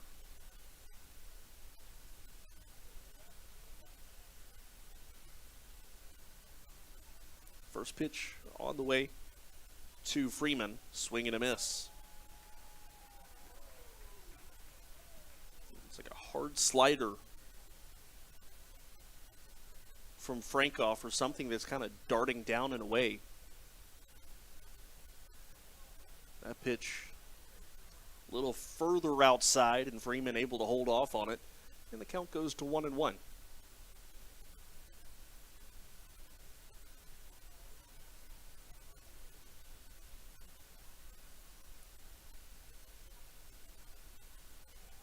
One coming. Swing and a miss again. That fastball 93 miles an hour from Frankoff. 1 strike away from striking out the side here in the top of the 5th inning. Maybe that's what this Rockers team needs to shift the momentum a little bit. Here's the pitch. That's outside. 2 balls, 2 strikes. Reminder, Battle of the Badges coming up October the 8th at 6:30. High Point Police Department versus High Point Fire Department. Tickets $10. The proceeds benefit Angels in Blue and the North Carolina Fallen Firefighters Foundation. 2-2 coming. That's lined third base side. Almost got a chunk of Chuck Stewart. A nifty move there by the Gastonia third base coach to get out of the way of that baseball.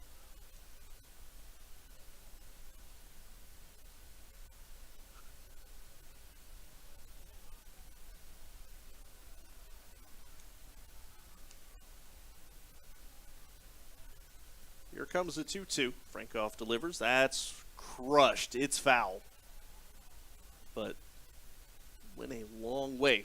Count remains 2-2. Cole Freeman about picked up his second home run against High Point.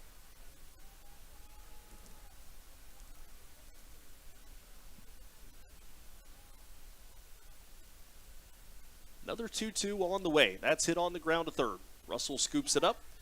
And to throw across to first base, and that is the final out of the inning. A 1-2-3 frame, but most important part of that, and obviously because of that, Rockers don't give up a run in the top of the 5th inning. And with that, we are halfway home. Rockers trail 7-2 on the Rockers Baseball Network.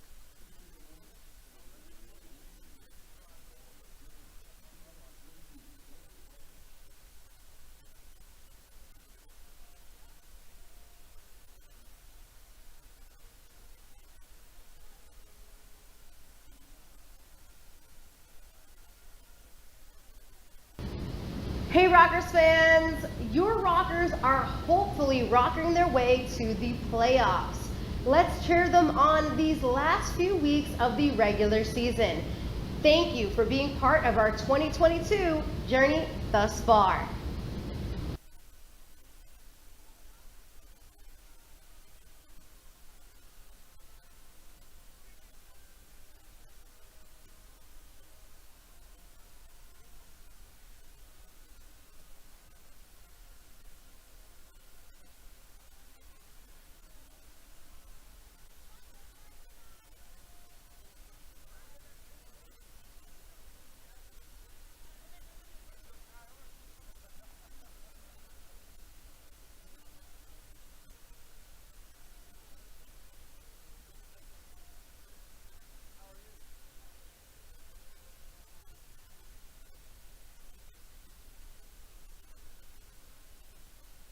Bottom of the fifth. Rockers 6, 7, and 8 coming up. Baldwin, Morrison, and Martinez. High Point needs to get something going offensively, down 7-2.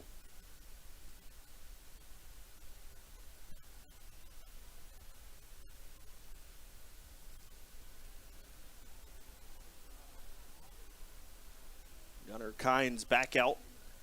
He's allowed just the 2 solo home runs today, 62 pitches through 4 innings. You mentioned Kynes pitched for the Rockers 1 inning last year, gave up 1 run.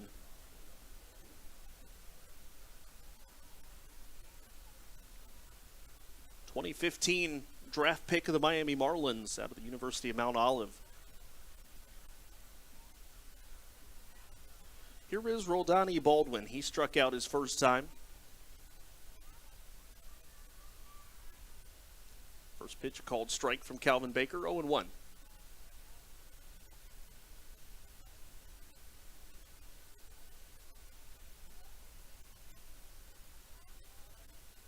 Kynes delivers 0-1. Baldwin, a big hefty swing on the high fastball. Probably better off leaving that one alone, but the count 0-2.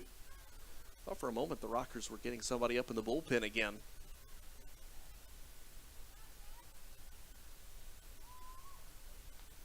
Baldwin pops this one up. Foul territory. Giving it a look is Holderbach. It'll get out of play. And yeah, the Rockers are going to bring somebody up into the bullpen to throw, and it's going to be a familiar face. We welcome back Kyle Mott. Mott, hard-throwing right-hander from the University of North Carolina, as Baldwin chases the changeup down, strike 3. Another strikeout for Gunnar Kynes. Give him 8 now. That'll bring up Logan Morrison. Solo home run his first time up.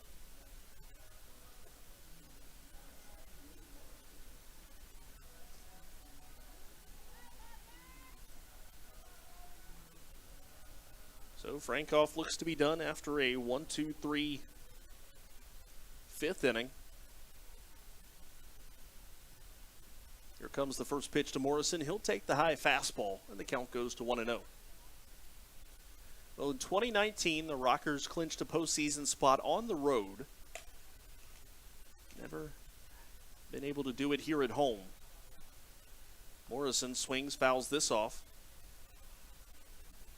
And the count 1-1. Last year, the Rockers won the wild card spot. However, wild card ultimately ended up not coming into play,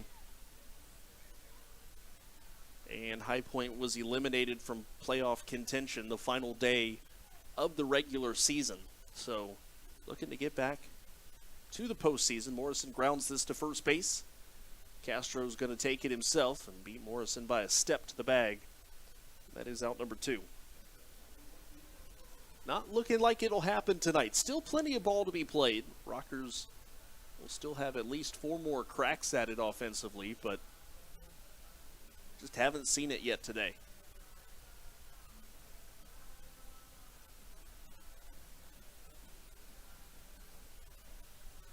Here's Michael Martinez, popped up to first base, his first time up. Kynes delivers. First pitch, Martinez skies it into right. Coming in on it is Jarrett, easy play. And that is a 1-2-3 for Gunnar Kynes in the 5th. We'll head to the top of the 6th. Honey Hunters still leads 7-2 on the Rockers Baseball Network.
Familiar face Kyle Mott returns to the High Point Rockers. Seth Frankoff pitched 1 inning and struck out 2. Kyle Mott, who was fantastic for the New York Boulders in the Frontier League.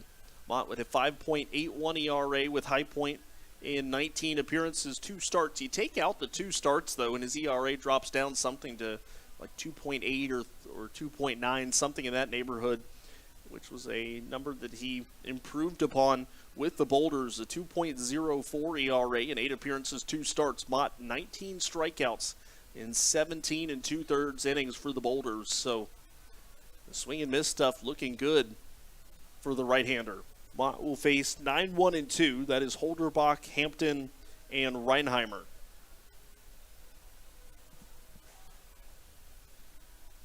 In the top of the 6th inning, Rockers down by 5. A quick glance at the other games around the Atlantic League with postseason implications. Lancaster needs a win or a Southern Maryland loss to get into the postseason, and right now both of those things are, if things hold at least the way they are, both of those things will come to pass. Lancaster leading 5-3 over York in the top of the 5th inning, while Southern Maryland is now down 9-0. Check that, 9-1 in the top of the 6th against the Ducks. Bottom of the 6th inning, the Genomes trail the Ferry Hawks 2-0. As Holderbach fouls that off, count 0-1. Remember, the Rockers need any combination of 2 High Point wins and 2 Genome losses to clinch their spot into the postseason. So even if the Rockers lose tonight, if Wild Health loses as well, High Point's magic number would be cut down to 1.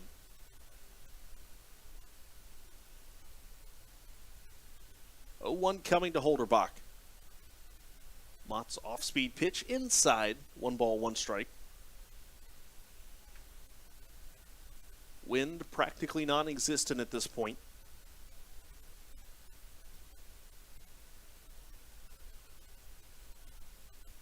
Here comes a 1-1. Right-hander slings the off-speed pitch. That is a strike. Holderbach a little half swing and actually looks like he got a piece of it. So it's a foul ball and the count 1-2.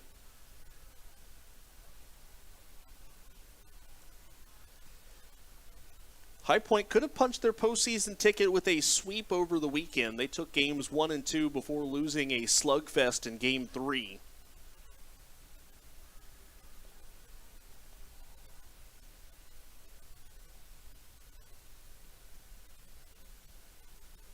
One-two coming. Mott's fastball down and away. They count 2-2.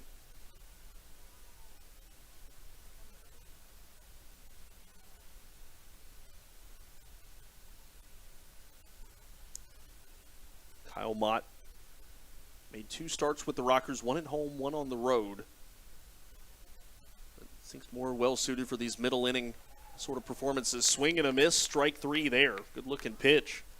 Sends Holderbach down for the first out of the 6th inning. That'll bring up Reese Hampton. Hampton today 1 for 2, a double, a walk, and a couple of runs scored. So far, so good. And Kyle Mott's return to the Atlantic League.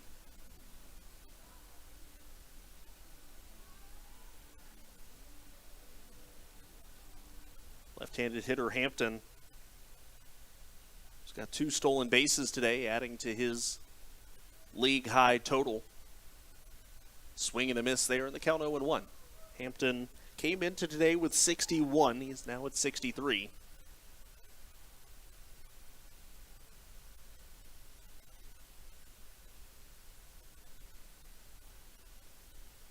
Mott comes set, 0-1 on the way.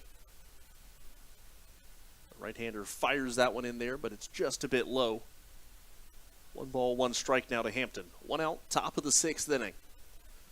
Frankoff was able to put up the first scoreless inning next to Gastonia's name back in the 5th. Mott looking to see if he can do the same here in the 6th. There's a strike. Oh, wow. Must have been a bit low, I guess. Count 2-1.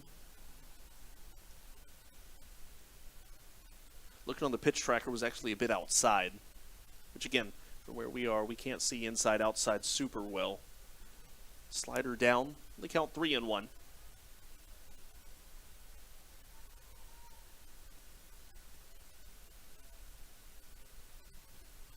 Next man up is Jack Reinheimer.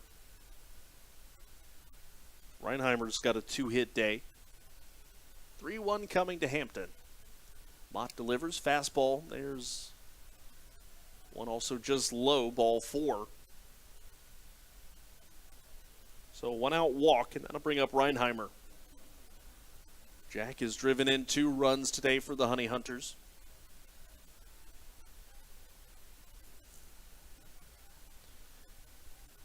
Hampton has stolen a base both times he's reached today.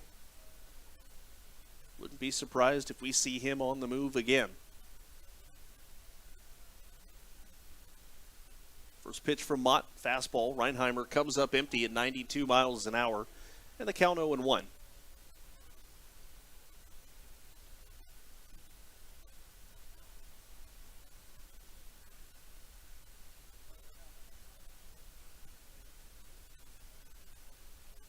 Mott takes a deep breath on the mound, holds the set, delivers the 0-1 off speed. There's a ball outside.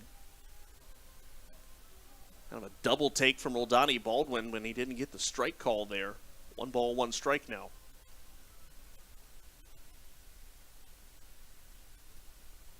Mott holds the set. Here's the 1-1.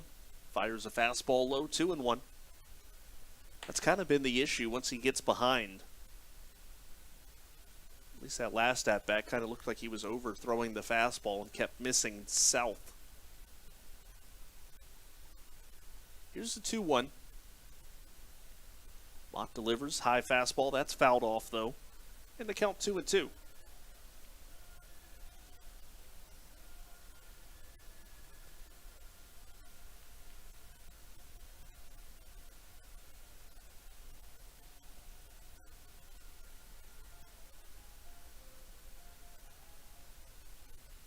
Hampton so far has not taken off over from first base. Here's the pitch, popped up in the infield. Logan Morrison is there right behind Kyle Mott. Morrison will make the catch. And that is the 2nd out of the inning.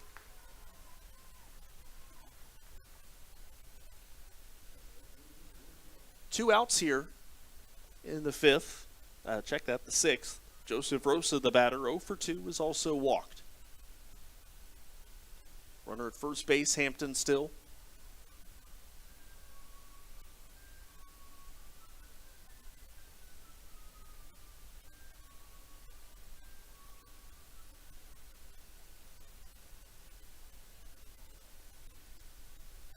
Gastonia bullpen quiet. Gunnar Kynes, who's made 17 starts in the Frontier League, gets 70 pitches tonight. That pitch low, gets away from Baldwin as Hampton was taking off with the pitch. Goes back to the backstop. I think it'll be a stolen base for Hampton, which would be his 64th. Gastonia just running wild tonight. If that is in fact a stolen base, which it is, Hampton has 3, Reinheimer has 2. 1-0 coming. That's hit on the ground to first, right to Morrison. Easy play for the High Point first baseman, and that is the final out of the inning. So, Kyle Mott able to put up the 2nd 0 in a row next to Gastonia's name. We'll go to the bottom of the 6th inning. Honey Hunters lead it 7-2 on the Rockers Baseball Network.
bottom of the 6th inning. It'll be 9-1-2 for High Point. Alfonso, Russell, and Deklinski. Honey Hunters with a 7-2 lead here. Game number 127 of the season. Staten Island has just continued their shutout of the Genomes, adding another 0 on the board.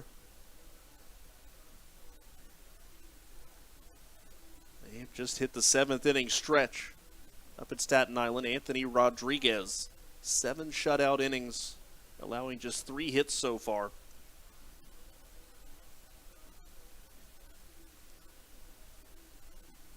So here is Giovanni Alfonso, struck out his first time up.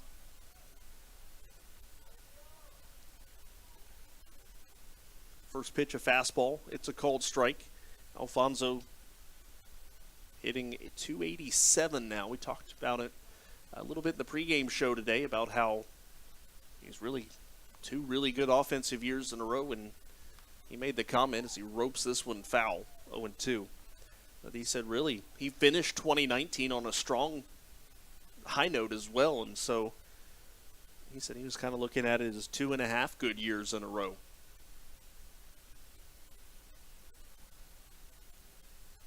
Oh-2 coming.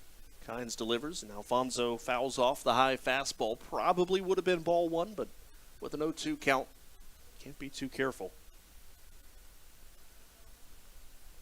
Rockers with 12 outs remaining to make up this 5-run deficit. Kynes delivers 0-2. Alfonso takes low. 1 ball, 2 strikes.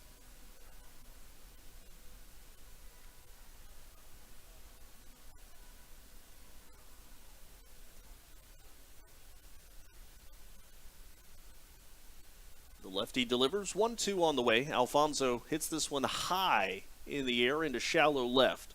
Hampton waiting on it, makes the catch. That's the first out of the inning. And now you want to be careful. We're in that stretch now where Gunnar Kynes has retired 11 straight hitters, going back to the final out of the 2nd inning. Sent the Rockers down in order in the 3rd, 4th, and 5th. Here's Michael Russell, 1 for 2 with a solo homer. First pitch, Russell swings, high fly into right field, right center. And it's going to be the center fielder Rodriguez making the catch. That is 12 straight retired. Brings up Deklinski 0 for 2.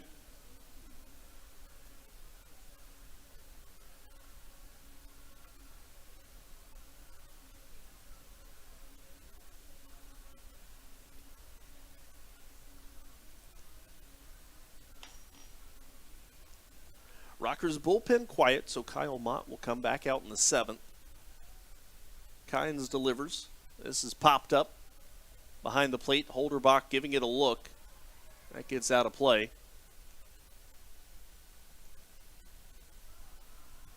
Well, Mott, I guess, would potentially come out. Mike Galino is standing in the on-deck circle with a bat, or at least standing on the top step. And now Kyle Mott comes up with the bat as well. So it looks like Mott is going to hit for himself. Here's the 0-1. Deklinski will take it just off of the plate, and the count 1-1.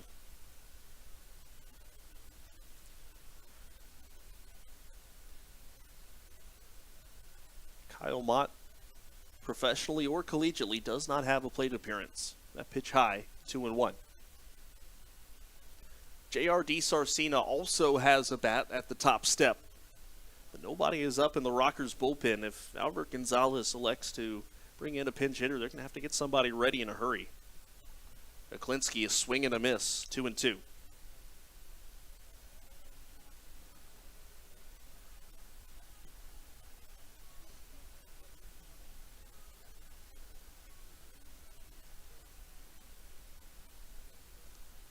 Kynes ready. Here's the 2-2, and Deklinski takes it high. Count goes full.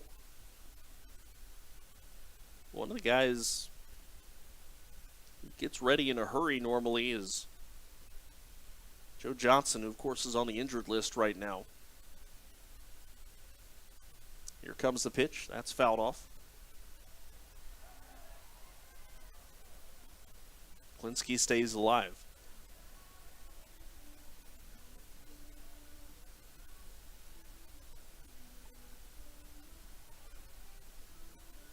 Gunnar Kine's pitch count starting to get up there. Next pitch will be number 84. Payoff pitch coming to Klinski, and he'll foul it off. Stays alive again. Again, tomorrow night will be Liam O'Sullivan for the Rockers. Alex Sanabia going for Gastonia. O'Sullivan 4-5 this year. Sanabia 6-5. Liam's last outing gave up 2 runs in 6 innings. Pitched well. That pitch low to Klinski, ball 4. A 2-out walk Kyle Mott will hit for himself.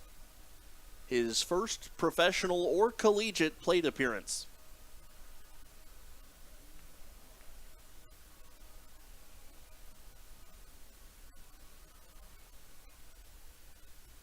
So Klinski takes his lead off of first base.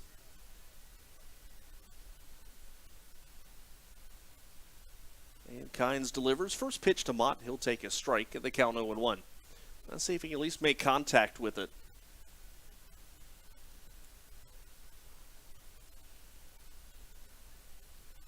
The skinny right-hander, Kyle Mott.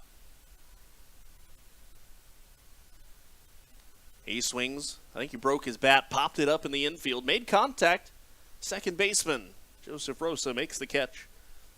That is the final out of the 6th inning. Rockers get 1 aboard. They don't score. And we'll head to the top of the 7th inning. It is a 7-2 Gastonia lead on the Rockers Baseball Network.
Top of the 7th inning.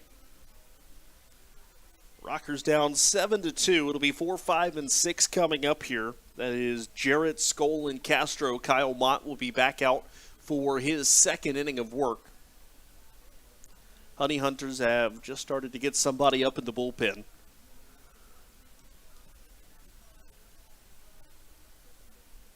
Update from the Wild Health Staten Island game. Ferry Hawks have added another in the bottom of the 7th inning. They now lead 3-0 over the Genomes.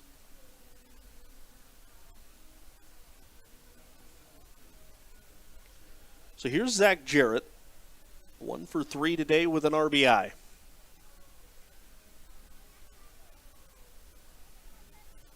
We told you about game 2 of this series tomorrow in the starting pitching matchup. Gates open at 6:30 for the 6:35 first pitch. Hope to see you here. If not, we've got you covered. The Rockers pregame show on MixLR beginning at 6 o'clock. YouTube will join us at about 6:15. First pitch, a fastball strike, and the count 0-1. Just got a little bit of information. We were talking about the fact we didn't know who the starting pitcher was going to be for Gastonia Thursday. That pitch down low. And the count 1-1, and told us it is going to be Ian McKinney. So Gastonia going lefty, righty, lefty, and there is a lefty in the pin now. I believe that is.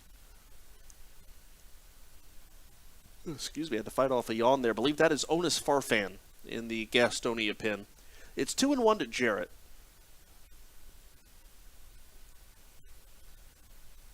Jarrett just hanging on to the 300 mark, 301 to be exact. He hits this one. There's a way to add to it. A sharp hit line drive into left field. Gastonia with their 8th hit of the game. And that'll bring up Jake Skoll, who is 0 for 3 with a pair of strikeouts tonight.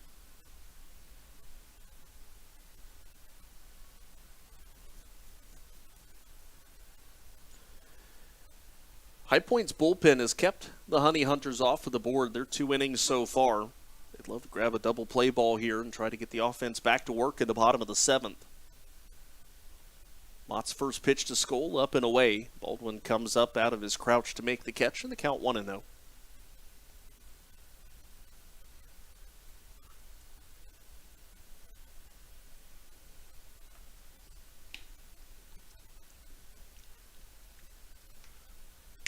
Mott holds the set, 1-0 on the way. The righty fires, that's swung on and fouled off. Donnie Baldwin is giving Calvin Baker a hug. I think it got a piece of Baker. I know we say this every time, but it's not a Rockers game with Calvin Baker behind the plate if he doesn't get hit with a foul ball. Every single game he's behind the plate.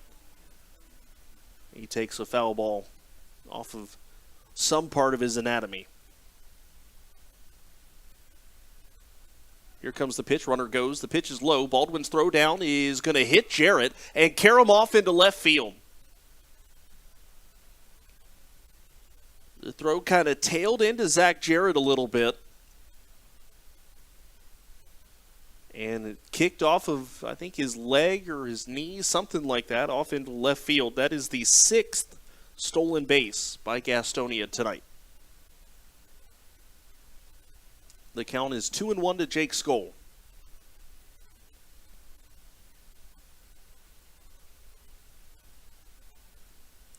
Mott delivers the 2-1. The hat bounces. It's blocked up nicely by Baldwin. 3-1 now.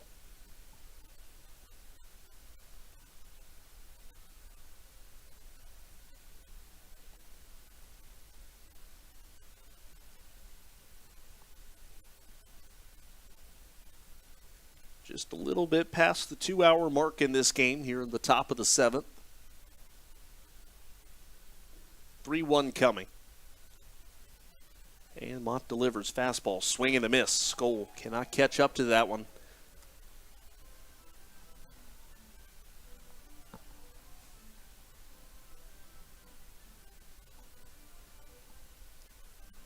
We talked about maybe some people breaking out the jackets or the pullovers. I'm about to have to do it. Kind of cold in here in the press box. Payoff pitch coming to Skoll. Swing and a miss. Nice pitch there from Mott. Out number 1 here in the 7th. That will bring up Luis Castro. Castro 0 for 3 tonight.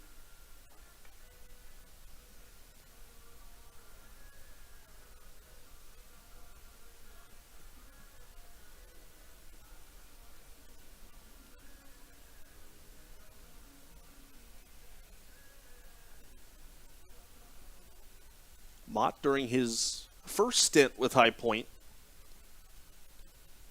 The first pitch to Castro. We'll finish that thought. He'll step off and look Jarrett back.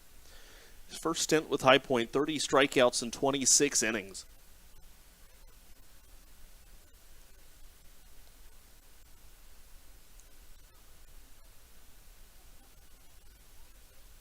All the year, 49 strikeouts and 44 innings between High Point and New York. First pitch coming to Castro. Slider down and the count 1-0. That stolen base for Zach Jarrett, his 31st of the year. Michael Martinez standing nearby just to be safe, keeping Jarrett honest over there at second. slider. And Castro could not hold up on that one. It was a pitch that he should have left alone, and I think he realized it about mid-swing, but they count 1-1 because he did go around.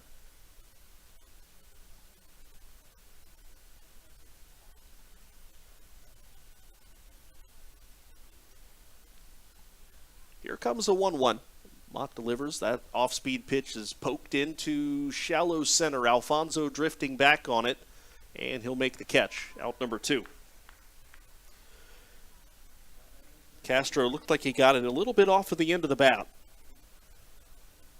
Had a lot of loft and not much else on it. Here is Hurley Rodriguez, 1 for 3 with a solo home run that came back in the second inning of play.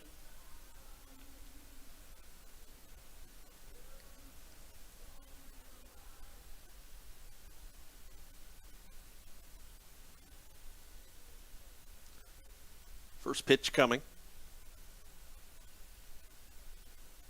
Rodriguez slowly getting into the right hand or the left hand box. Now the first pitch on the way. Mott fastball, swing and a miss. Rodriguez lost a hand off of the bat in the process, and it was normally for a left-handed hitter. Your left hand will get off the bat and your right hand will finish the swing. The other way around, though, there looked uncomfortable. Rodriguez backhand stayed on the ball. Or stayed on the bat. Mott ready with an 0-1. That's popped foul. The count 0-2.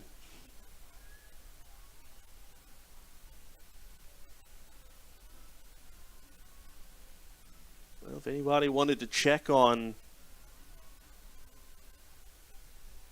the race for Albert Pujols to reach his 700th career home run, 3 short coming into today. He's got an RBI single. He's 1 for 1.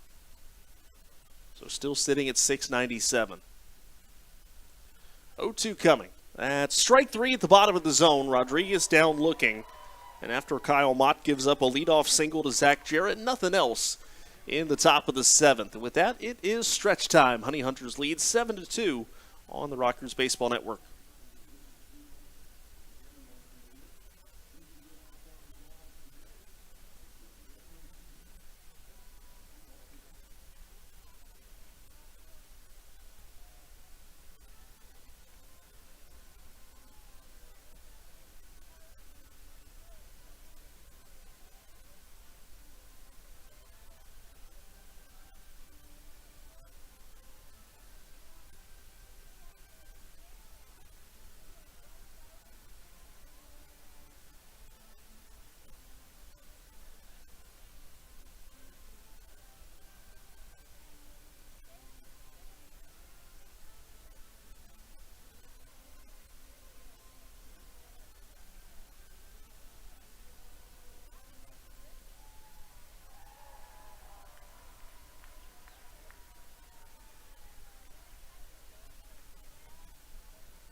Honey Hunters go to the bullpen. The bottom of the 7th inning, Onis Farfan in relief of Gunnar Kynes.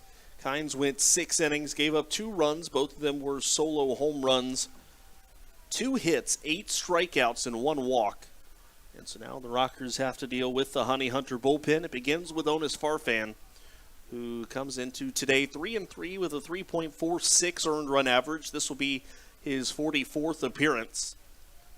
1 save and 2 opportunities, 65 innings of work, 31 walks, 58 strikeouts, and opponents hitting .251 against him.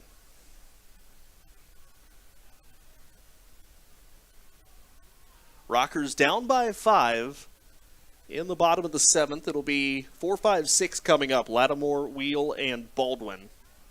If anybody gets on, Logan Morrison would be the next man up. Rockers have been held to just 2 hits today, the last one coming with 2 outs in the bottom of the 2nd. So nothing in the last 4 1/3 innings pitched for High Point.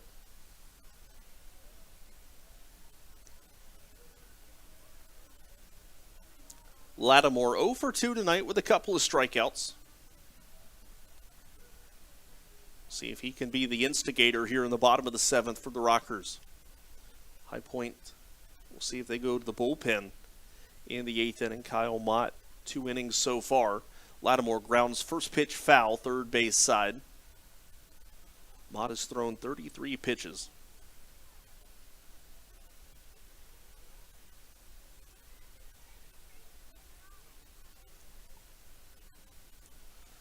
Farfan ready with an 0-1. The Honey Hunter lefty, high black socks, delivers and bounces that one to the plate. 1 ball, 1 strike.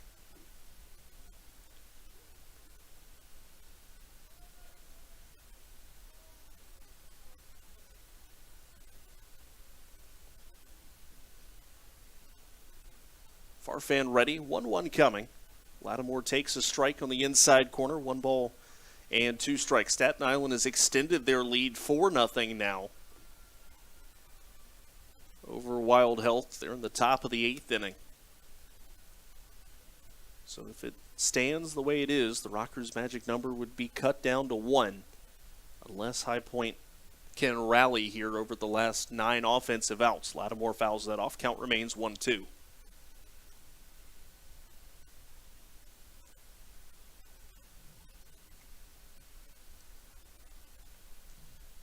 1-2 coming. Farfan delivers off speed inside. Good take. And it goes to 2-2. Sweeping off speed pitch that ended up around the knees of Lattimore.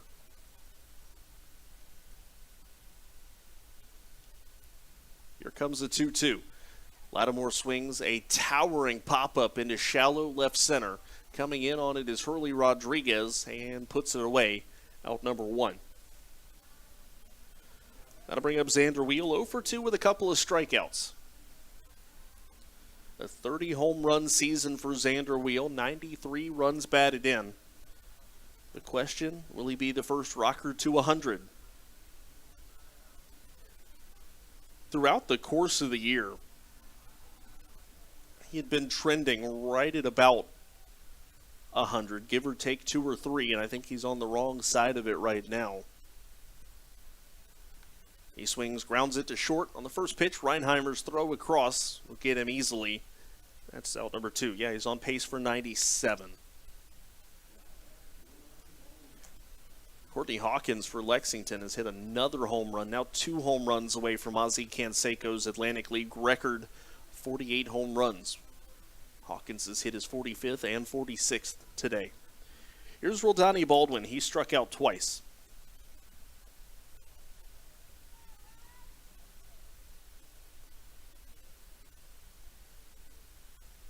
First pitch from Farfan. There's a strike.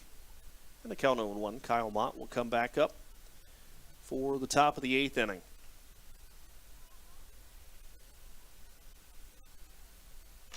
Farfan ready. 0-1 on the way. Baldwin swings, lines this one, and it's snagged by Reinheimer, taking away a base hit from Roldani Baldwin. A scorching line drive that Reinheimer was able to come down with.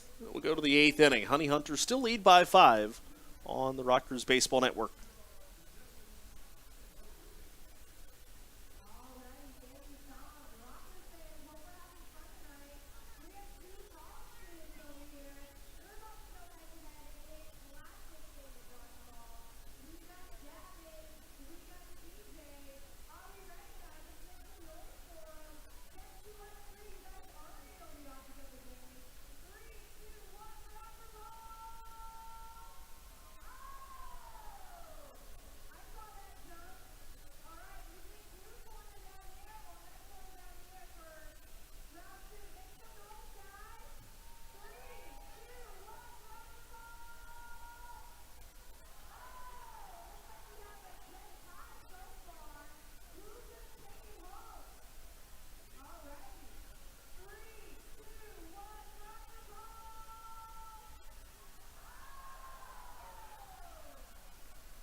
Top of the 8th inning. Kyle Mott will face 8, 9, and 1. That is Freeman, Holderbach, and Hampton.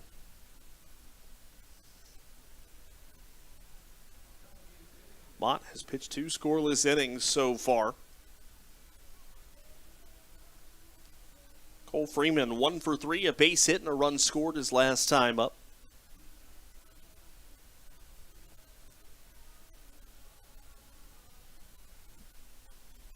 Actually, that was his second time up. Last time up, grounded out to third. 7 runs, 7 hits, no errors for Gastonia. 2 runs, 2 hits, 1 error for High Point. First pitch grounded to third. Michael Russell on to first base, out number 1. Now Kyle Mott getting into a little bit of a groove. He's retired 4 in a row.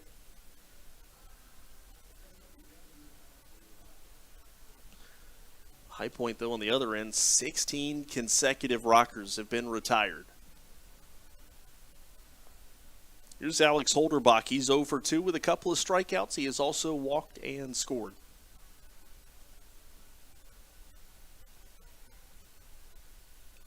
Mott delivers. First pitch on the way. Fastball strike and the count 0-1.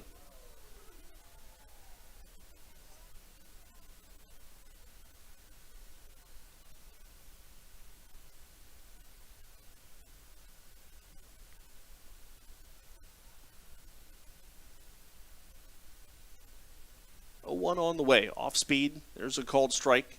And the count 0-2. I would expect we see Stuart Levy most likely catch tomorrow. Mauro Gazzo doesn't normally start the same catcher every game of the series. That pitch down low. The count 1-2. Was kind of surprised we saw him today. Just trying to give Levy a day off, knowing they're heading into the postseason, and he can do that, obviously, at this point. Spend this last week getting guys rested and ready to go. Mott bounces that 2-2.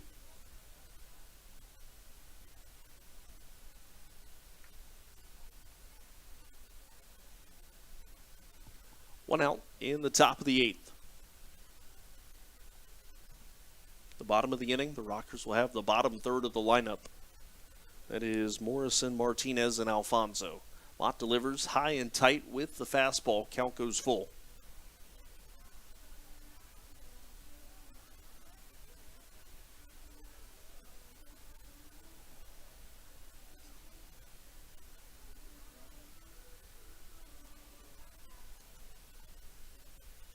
Next pitch for Kyle Mott, his 40th. The right-hander ready with the 3-2. Off speed. That's fouled off, and it takes a chunk out of Baldwin. Well, Donnie Baldwin is down behind the plate. Albert Gonzalez and Joe Geck taking off after Roldani might have gotten hit in a sensitive spot.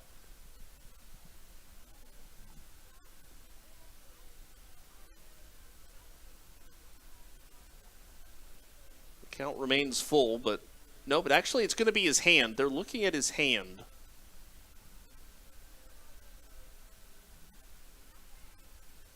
Trying to get him to squeeze it out. Baldwin opening and closing his fingers, which at least that part looks like he's able to do successfully. And it's a fairly quick visit. Joe Geck and Albert Gonzalez on their way back to the Rockers dugout. So, another 3-2 will be on the way.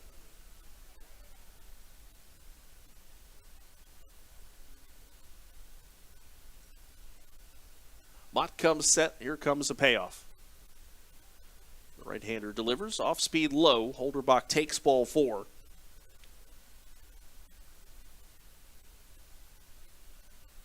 So we go back around to the top of the lineup. Here is Reese Hampton. Hampton today 1 for 2. He's also walked twice, scored twice, and stolen 3 bases.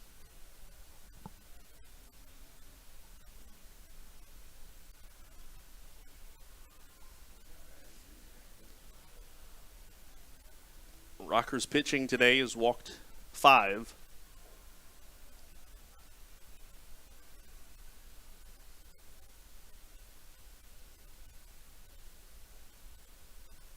Mott peeking over his shoulder at Alex Holderbach at first base. Holderbach, one steal this year, not exactly a threat to run.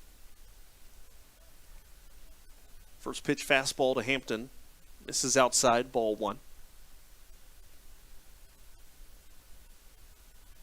Gastonia 2 in the first, 1 in the second, 2 each in the third and fourth. High Point 1 in the first, 1 in the second. 1-0 coming. Mott's fastball inside corner. That's a strike. Actually, that was a changeup. In the count 1-1.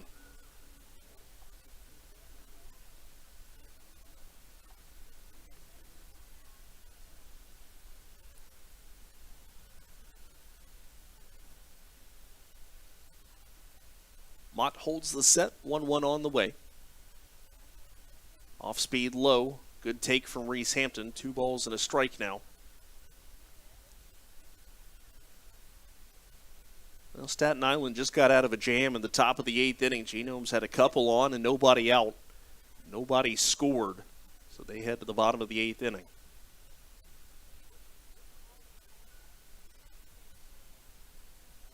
Here comes the pitch. High fastball.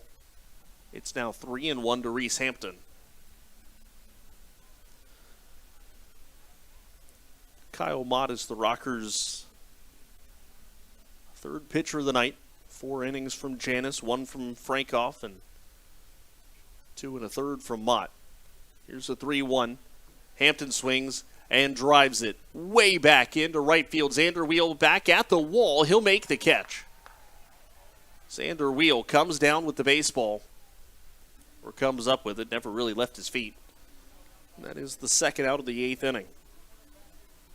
Batter will be Jack Reinheimer. A couple of base hits today, a couple of steals, a couple of RBIs, and a couple of runs scored. A couple of everything.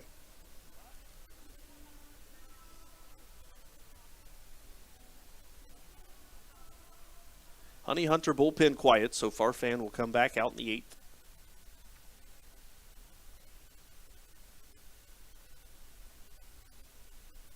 Fastball up and in, backing Reinheimer out of the way. 1 ball, no strikes.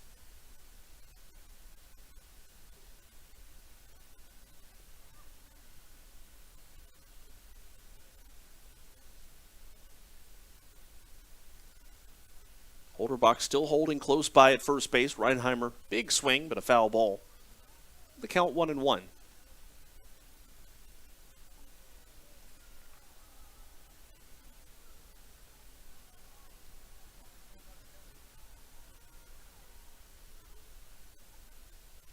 Mott holds the set, 1-1 coming. The righty delivers off speed. There's a strike. Curveball snaps in, and the count 1-2.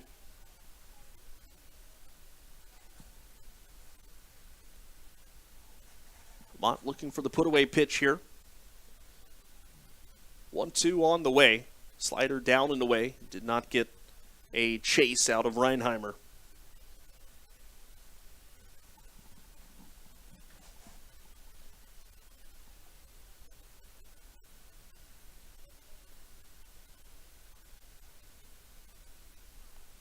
That one top of the zone, too far up according to Calvin Baker, and the count goes full. A lot of pitches being thrown. There's a 3-2 walk to Holderbach. It was a 3-1 pitch that Hampton flied out. Payoff pitch coming. That's poked foul. The count remains 3-2.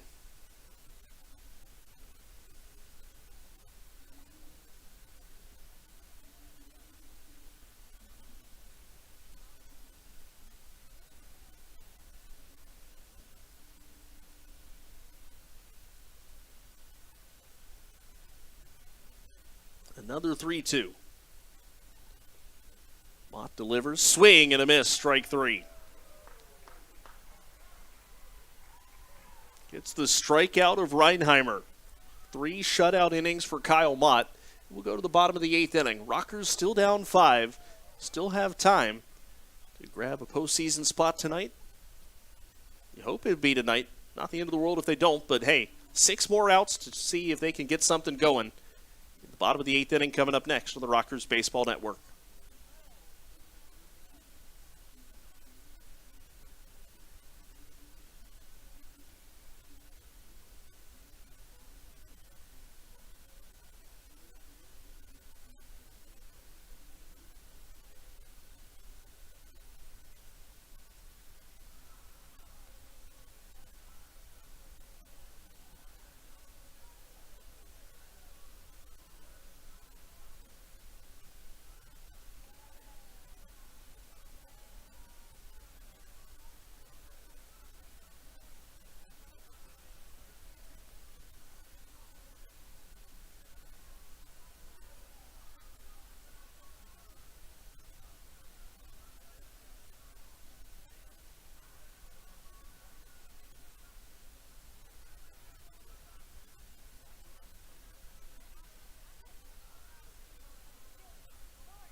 Bottom of the 8th inning. Rockers go to the Rockers have the bullpen up. It's Gabriel Castellanos throwing, but the Honey Hunters will send Onis Farfan back out to face the bottom third of the High Point lineup. Morrison, Martinez, and Alfonso. Rockers have had 16 straight hitters retired. The last Rockers hit was the Logan Morrison home run in the 2nd inning.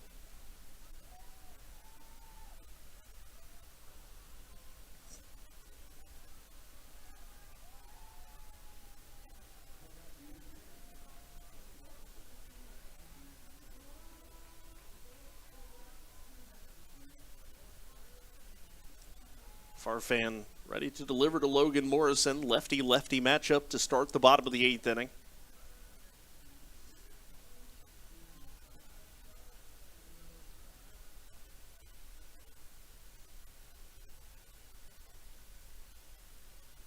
First pitch coming to Morrison. Did a long home run earlier today. That pitch outside, and the count 1-0. Well, one of the Rockers' 2 walk-off grand slams this year came against Gastonia. Obviously need to get a little bit closer first. Down by 5 here in the 8th. Here's the 1-0. Morrison will take a fastball just south of the zone. And the count 2-0.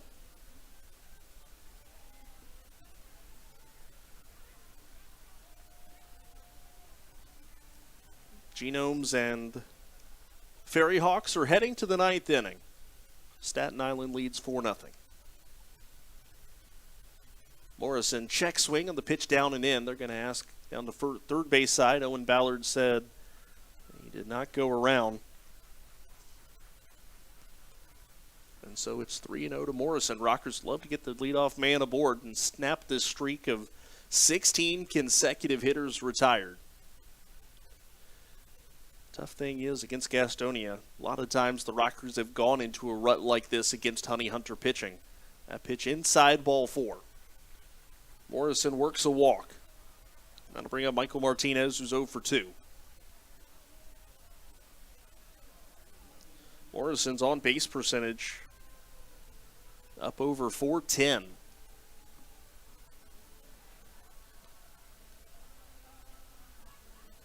In fact, that was his 54th walk. Logan Morrison has as many walks as he does RBIs this year, 54.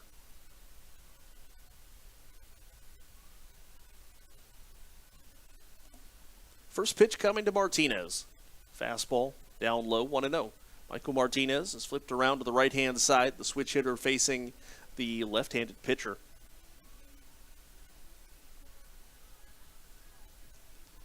Logan Moore is heading down to the Rockers bullpen. High Point maybe about to get a second reliever up just in case. 1-0 coming to Martinez. Farfan's fastball. There's a called strike at the bottom of the zone. And the count 1-1.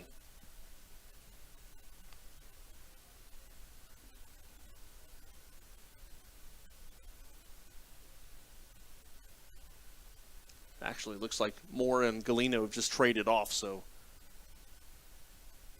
Logan Moore catching Castellanos now.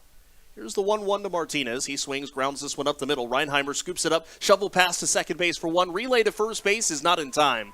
Martinez beats it out. But Logan Morrison out at second base. Good play from Reinheimer to get to that baseball, and then the shovel pass to second.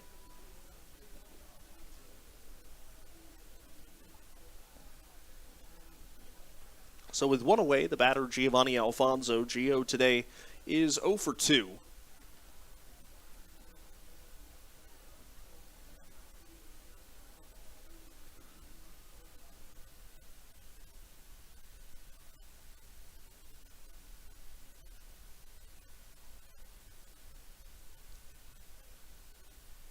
Farfan holding the set, looking over at Martinez. First pitch to Alfonso. That's grounded up the middle. That's going to be a base hit. One base advancement for Michael Martinez. And the Rockers have a couple of base runners here in the 8th inning. We go back around to the top of the lineup and Michael Russell.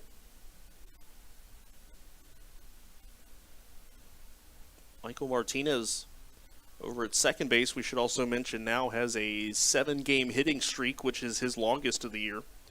Russell has a 7-game streak as well, which is his longest of the year. So 2 aboard. Russell, who is 1 for 3 today. Gastonia has a right-hander in the pen. I believe that is Naughton. First pitch to Russell, fastball strike on the inside corner, 0-1.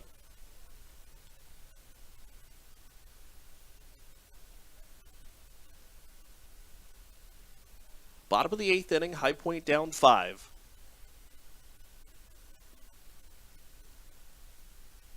Need to rally if they're going to make the postseason tonight. Otherwise, they'll try again tomorrow. Here's the 0-1. Russell tips that one into the glove of Holderbach, and he's quickly down 0-2 in the count.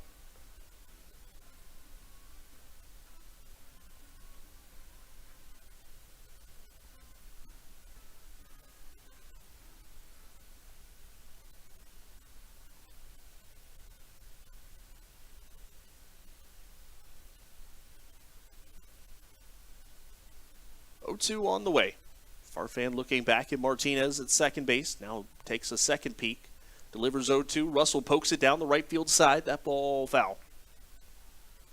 The count remains 0-2. Beniklinski the next man up with 1 out. As long as Russell doesn't hit into the double play ball, High Point still in business.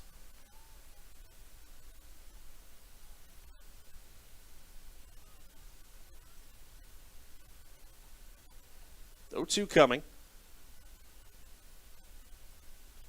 Farfan delivers. Russell takes up and away. Good stop by Holderbach to keep that ball from going back to the backstop.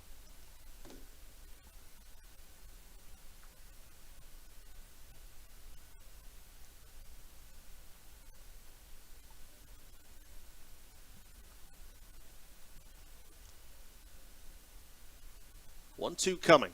Farfan holds the set. Off speed, Russell hits this one on the ground toward short. Reinheimer knocks it down, goes to second for 1. Relay to first is not in time. Russell beats it out. Michael Martinez safe at third, so the Rockers will have 2 outs and runners at the corners.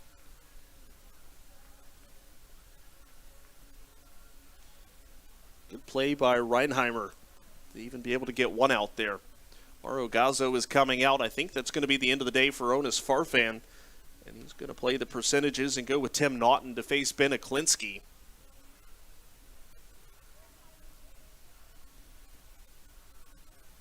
I would think.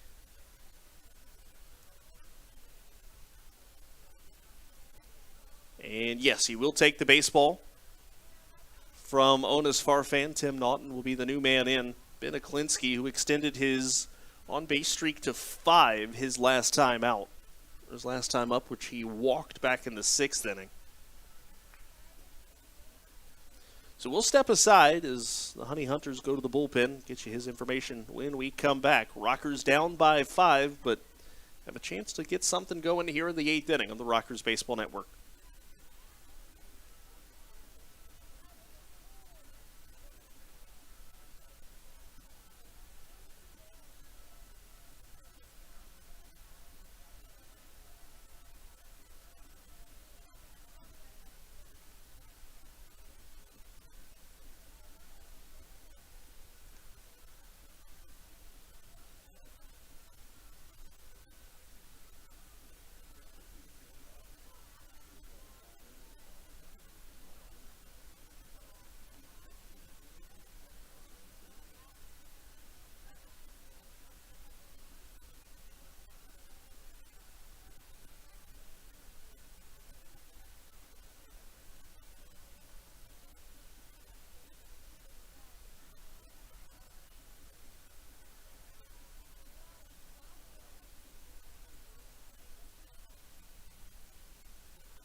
Tim Naughton, the new pitcher for Gastonia. Started the year a little rough for the Honey Hunters, but he's really settled in. 1-1, 4.05 the ERA. This is his 19th appearance.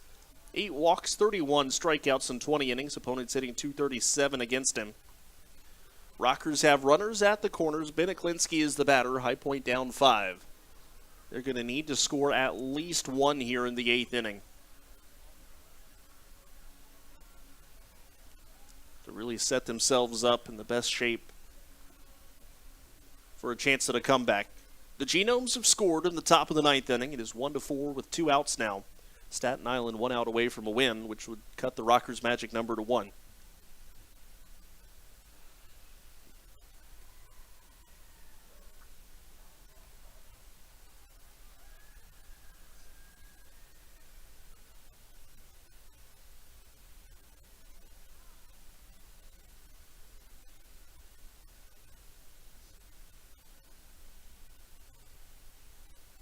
Naughton holds the set, 0-1 coming to Aklinski.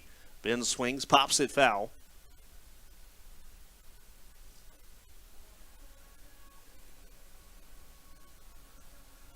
So the count 0-2. Gabriel Castellanos ready to go in the 9th inning.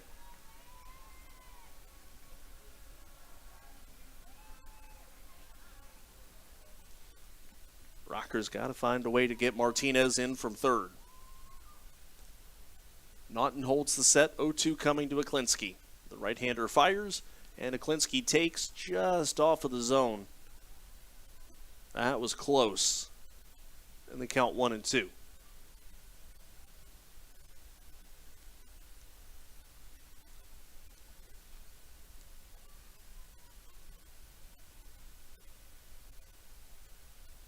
Naughton comes set, another 1-2 on the way. Aklinski swings, soft line drive just over the glove of the shortstop Reinheimer. Coming in and scoring is Martinez. It is a bloop single for Aklinski. The Rockers are now down 7-3. First run scored since the 2nd inning for Ben Aklinski, RBI number 74. That is a run that is charged to Onis Farfan. Next batter will be Tyler Ladendorf to pinch hit.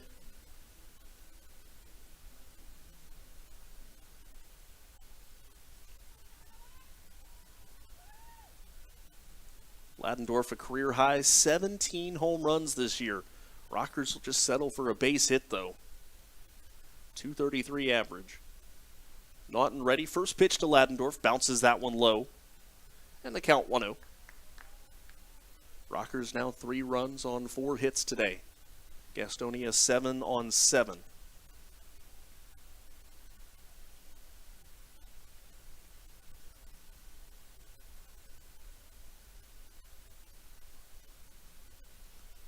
One ball, no strikes to Ladendorf. Tyler not a guy that works a lot of walks. We'll take a fastball there, and the count 1-1. In fact, on the year, he's only walked 31 times in 91 games.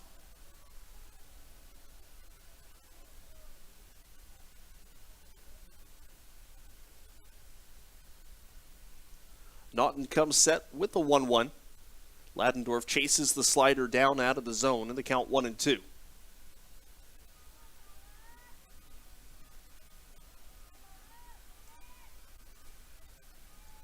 Quincy Lattimore, the next man up. Genomes making it interesting. They've got 2 on and 2 outs off of Joe Kuzia in the top of the 9th inning from Staten Island. 1-2 to Ladendorf, takes low, and the count 2-2. Similar to the pitch that Naughton just threw, Ladendorf able to lay off of that one.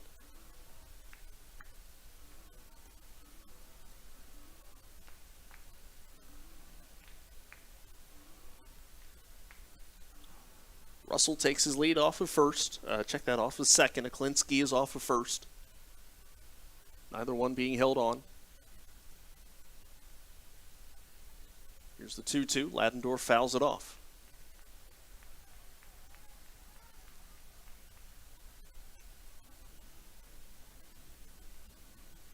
Still quite a bit of work to be done. The Rockers down 4. 2 balls, 2 strikes, 2 outs, 2 on.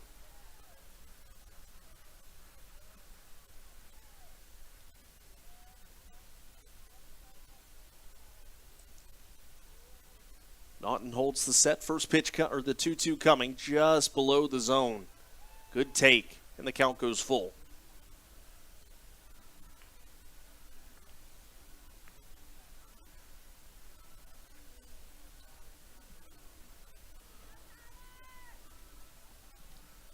Well, if Latendorf can get on, Quincy Lattimore would represent the tying run.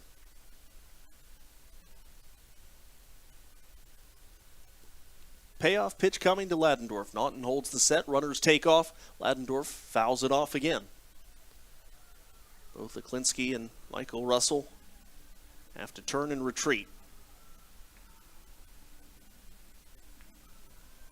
Gabriel Castellanos has been ready for some time down in the Rockers bullpen. But that's okay. Him standing around means the Rockers getting something going offensively. Another 3-2 on the way to Latendorf. Naughton kicks and fires. Tyler grounds this one down the third base side. That's a fair ball. Backhanded by Freeman. Long throw to first. Latendorf beats it out. Everybody is safe. That's an infield base hit for Tyler Latendorf down the third base line. Was a great play for Freeman. The fact that he even made that throw close was impressive. But that'll load the bases for Quincy Lattimore.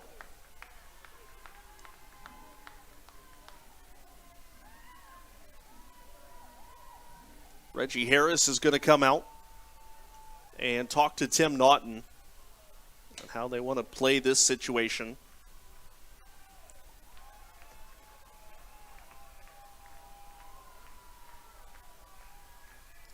Moises Sierra has just flied out. The Rockers' magic number is down to 1.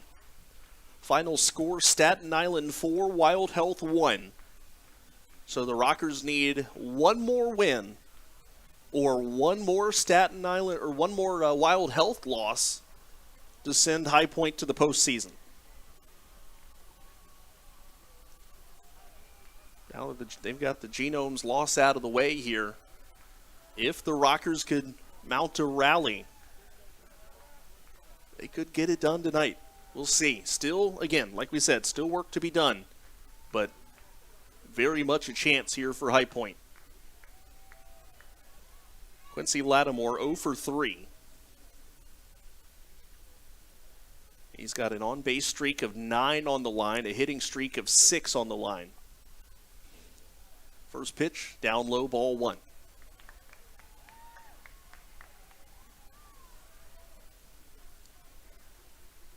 Lattimore at the plate is the tying run.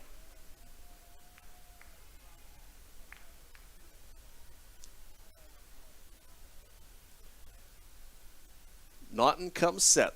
Here comes a 1-0. Off speed, Lattimore takes high, 2-0.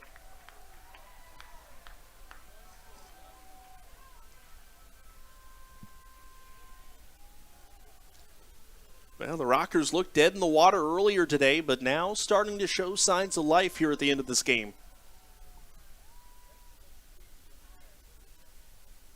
Trying to wait out Tim Naughton here while he's struggling a little bit with his control. Lattimore will take a strike at the knees. It's 2-1.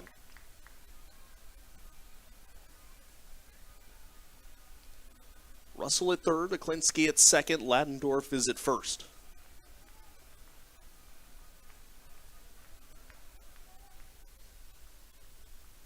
Naughton comes set, 2-1 on the way. Fastball, swing and a miss, 2-2. 91 miles an hour, and Lattimore could not catch up. Third baseman Freeman guarding the line down the third base side.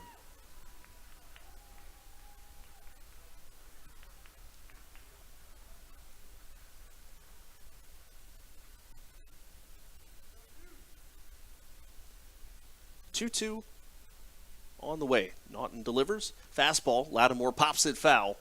He'll stay alive. Good battle here.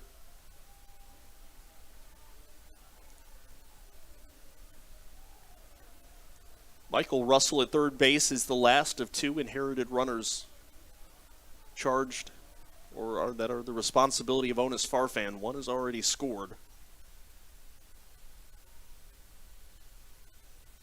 Another 2-2 on the way from Naughton. Fastball, strike three on the outside corner. And Lattimore strikes out looking, leaving the bases loaded in the bottom of the eighth inning. Rockers get one. They're down 4 as we go to the ninth inning. 7-3 Honey Hunters on the Rockers Baseball Network.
Top of the ninth.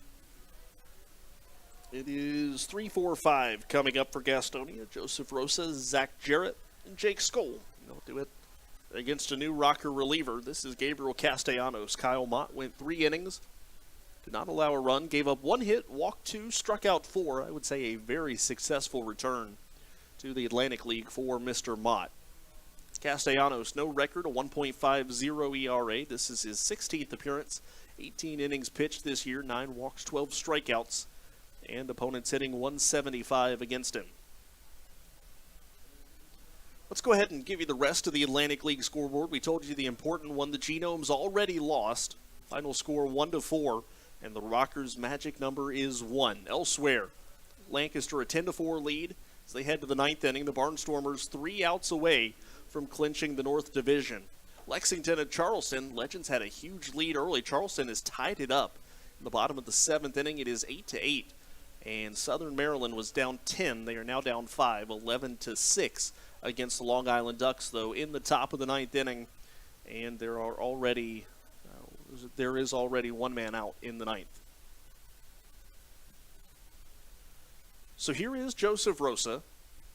There's a called strike, and the count 0-1. Right-hander in the pen for Gastonia.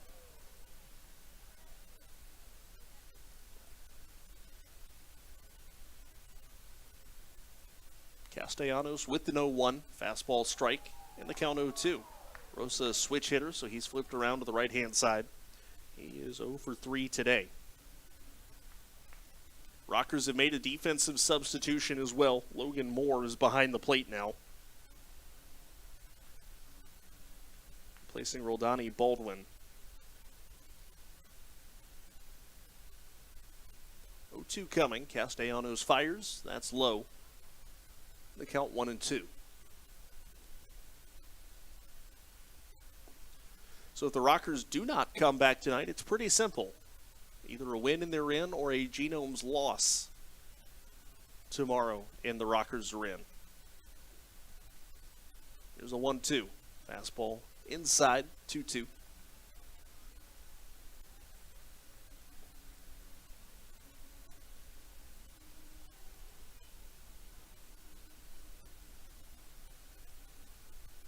Castellanos was ahead 0-2, is now 2-2. This is hit down the third base side. It is a foul ball.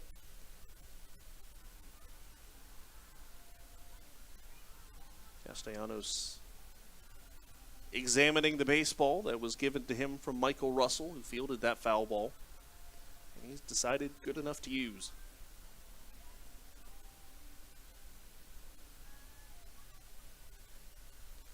Two on the way.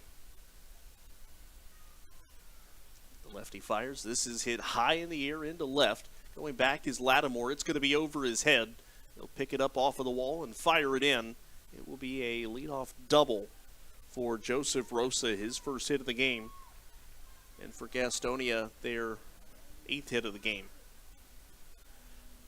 That'll bring up Zach Jarrett, 2 for 4.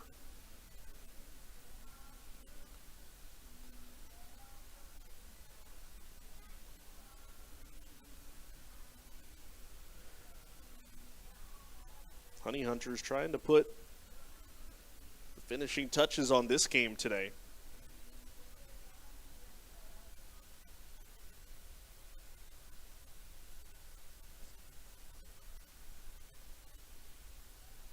First pitch, fastball, misses ball 1.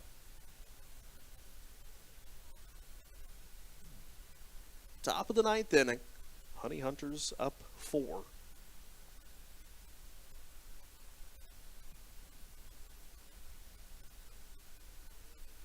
Castellanos delivers the 1-0. Jared pops it foul.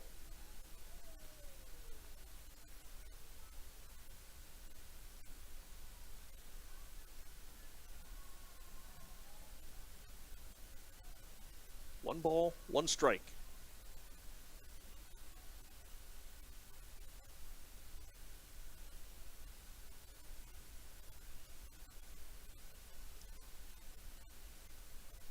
Fouled off, goes back to the backstop. 1 ball, 2 strikes now.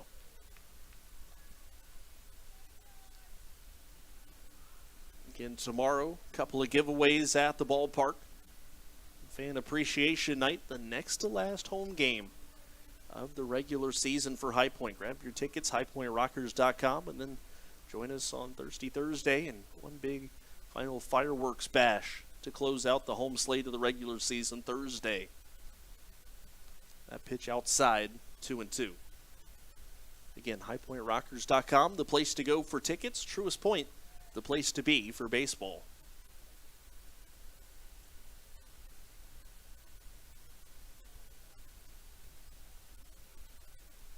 Two on the way. Castellanos glancing back at Rosa, now delivers way outside, and the count full. Still nobody out in the top of the 9th. In the bottom of the 9th, it'll be 5, 6, and 7. That is Wheel, Moore, and Morrison.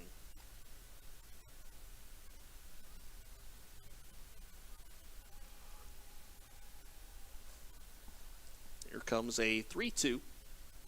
Castellanos looking back at Rosa, now delivers. Grounded foul, third base side. Count remains 3-2.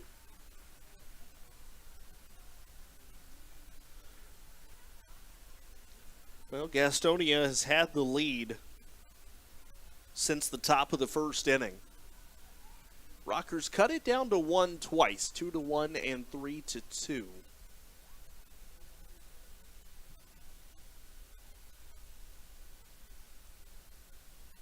comes a 3-2. That is hit high in the air, deep into right field. Xander Wheel going back at the wall. That is gone. Honey Hunters scored for the first time since the 4th inning. That is Zach Jarrett's 19th home run, his 9th against High Point. It is 9-3.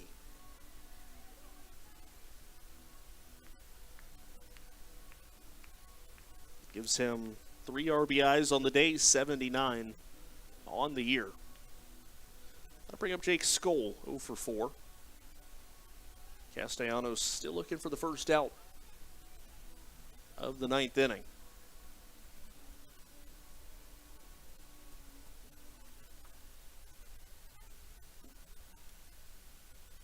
First pitch to Skoll, fastball, outside, 1-0. Castellanos has thrown 14 pitches, 8 of them for strikes. He's been greeted by a double and a home run to start his 9th inning. That's low. Honey Hunters also changing which right-hander was up in the bullpen. I think they may have started with Balaguer and now they've gone to somebody else. 2-0 to Skoll. Taps it foul. 2-1.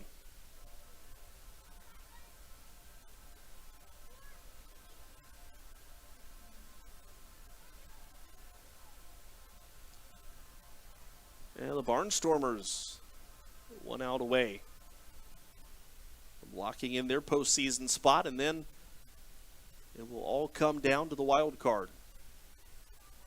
There's a strike.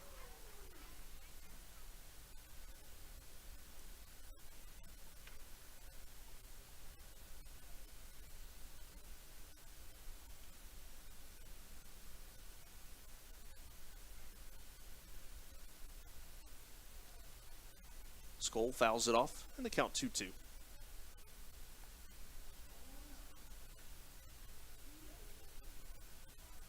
take a look at that Lancaster game here for a moment. 1 ball, 1 strike to Elmer Reyes as the Barnstormers looking for their final out of their game. That pitch down and away to Skull, and the count goes full.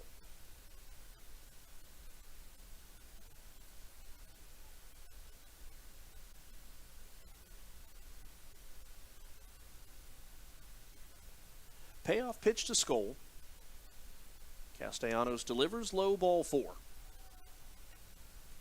The Barnstormers have just won their game, so Lancaster is in the playoffs.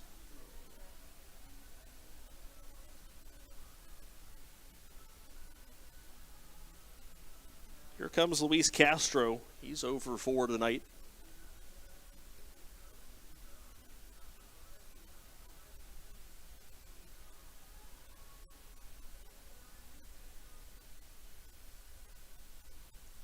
Castellanos still trying to find that first out here in the 9th. Way inside in the count 1-0. This is really the first big hiccup for Gabriel Castellanos. Frank Viola's going to go out and try to settle him down.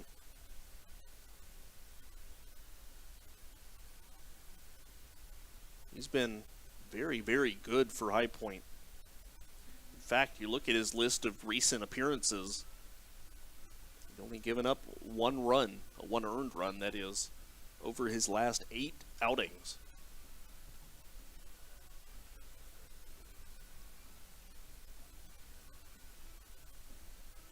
And if my numbers are correct, that's either that home run that he allowed to Zach Jarrett, either the first or second home run that Castellanos has allowed.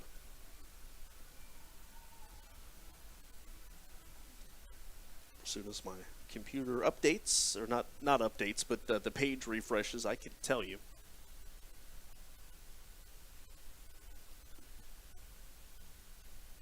That pitch will hit Castro. Castellanos hits Castro, so he'll go down to first. Skull heads to second. That was the first home run allowed by Gabriel Castellanos.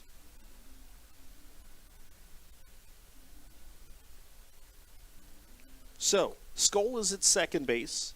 Castro is at first. The batter is Hurley Rodriguez. Rodriguez 1 for 4 with a solo home run.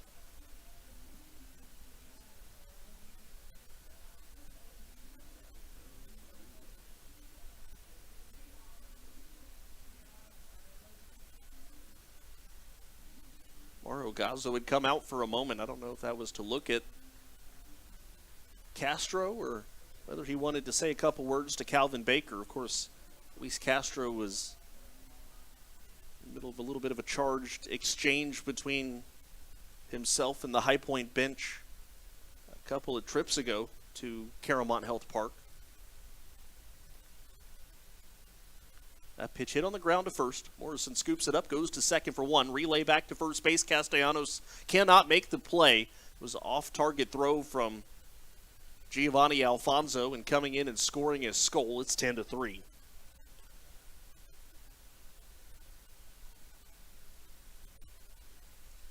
So I think that may end up being a error on Alfonso as well. First out of the inning was recorded.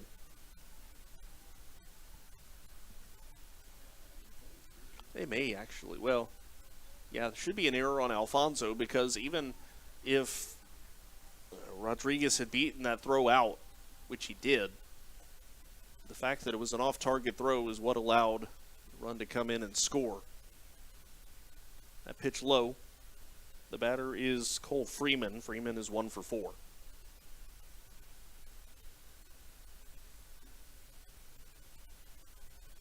Check, that's a pinch hitter. This is Raider Ascanio. Ascanio pops this one foul.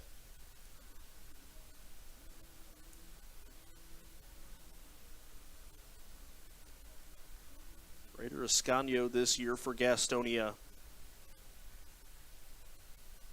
Well, not listed on the active roster. He's clearly active. Swing. Nope, that is definitely Freeman. I don't know why the scoreboard has Ascanio listed up there. This is definitely Cole Freeman.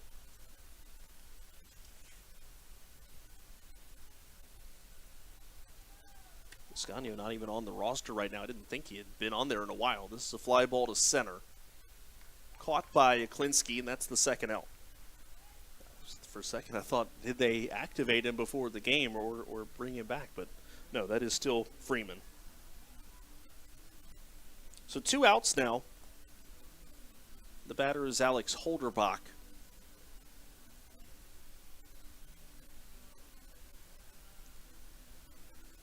Alex Holderbach 0 for 2 today with a couple of walks. First pitch from Castellanos, a strike, 0-1. Still will be a right-hander in the bullpen coming in for Gastonia to replace Tim Naughton in the bottom of the 9th. 0-1 coming. There's a fastball outside corner, doesn't get the call. And the count 1-1.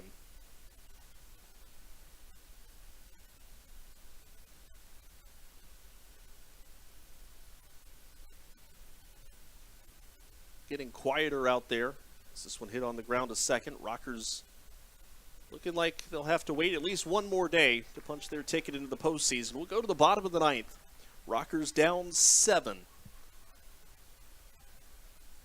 We'll see if they can get anything done with 5, 6, and 7 coming up on the Rockers Baseball Network.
Bottom of the 9th inning. Tim Naughton, third of an inning, gives up 2 hits, struck out 1. One of the 2 runs he inherited came in and scored. That was charged to Onis Farfan, who went an inning and 2/3, gave up a run, 1 hit, 1 walk. New pitcher for Gastonia is Zach Godley, the former 16-game winner for the Arizona Diamondbacks, 3-1 with a 4.91 ERA. This is his 13th appearance, only his 2nd relief appearance, though, this year for Godley. 15 walks, 58 strikeouts, and opponents hitting .245 against him. He will face 5, 6, and 7, Xander Wheel, Logan Moore, and Logan Morrison, the 3 hitters coming up. Xander Wheel 0 for 3 tonight. Rockers in jeopardy of losing their 2nd straight game. Both of these games could have been clinching games for High Point. Going back to Sunday, that 9-7 loss at Kentucky. First pitch to Xander Wheel. He'll take strike on the inside corner, 0-1. 10 runs, 9 hits, no errors for Gastonia. 3 runs, 5 hits, 2 errors for High Point.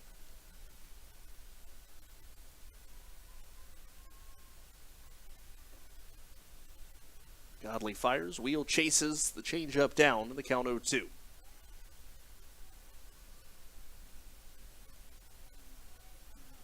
Rockers pregame show tomorrow beginning at 6 o'clock on MixLR.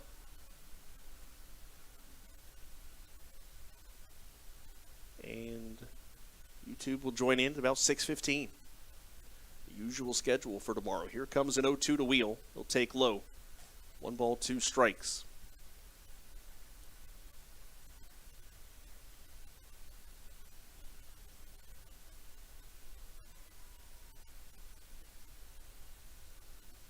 Godley ready with the 1-2.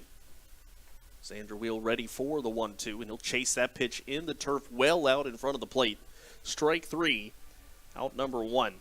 A Rockers team that has done a pretty good job in making contact this season. Has struck out now 10 times tonight. 8 from Gunnar Kynes, 1 from Tim Naughton, and now 1 from Zach Godley. Here's Logan Moore, still looking for his first hit as a Rocker, or at least this season. Swing and a miss, chases down low. Logan Moore 0 for 14.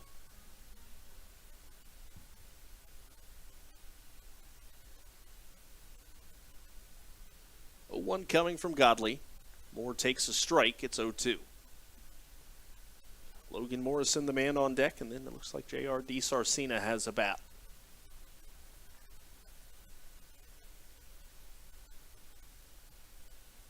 Two coming. Moore pops this one up left field side. It'll go out of play and land in the playground area. The count remains 0-2.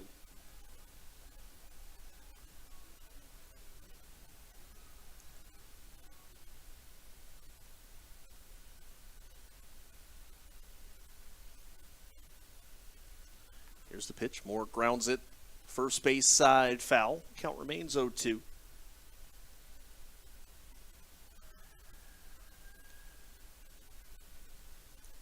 More final scores coming in.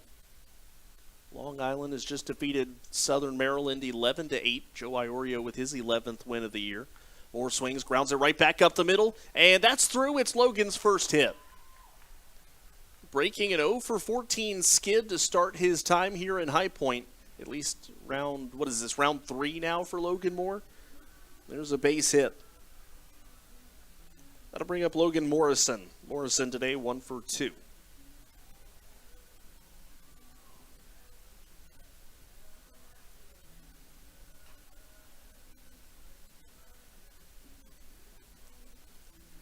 Morrison with 15 home runs, 54 runs batted in.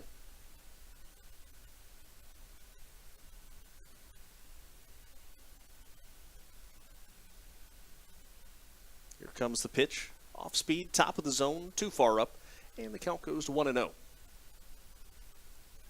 Both bullpens obviously quiet. Rockers in trouble down 7, but again, with the Genomes loss earlier tonight, the Rockers' magic number to clinch a postseason spot is down to just 1. There's a fastball down and in. The count 2-0, which means that for the Rockers to not make the postseason, they would have to go 0-5 the rest of the way, with the Genomes going 5-0. 6-0, actually. The Wild Health does have an extra game in the hand. A doubleheader against Lexington on Saturday. Morrison swings, ground ball, first base side, foul. Just missed keeping that inside the bag.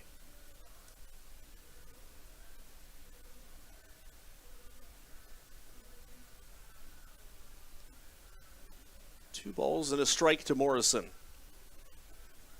He may make a late push at 300 after all, hitting 286 now. Morrison for a long time was sitting in the 250 range, but starting to make a bit of a late season push to climb that batting average up. Here's the 2-1. He'll foul that off, and the count 2-2.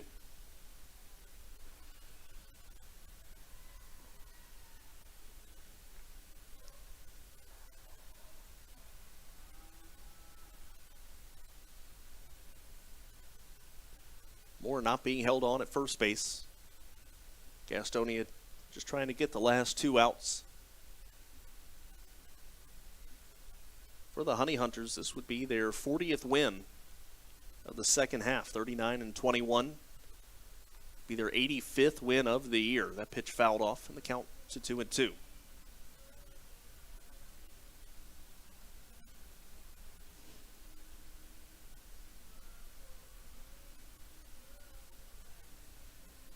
And after tonight, there would be just 32 regular season appearances left for these two teams in head-to-head competition. Or it would be 2 left, 32 down, 2 to go. They would slot in to face each other in the first round of the postseason if High Point punches their ticket. This one a line drive to center, caught by Rodriguez, out number 2. And High Point down to their final out, J.R. DiSarcina to pinch hit.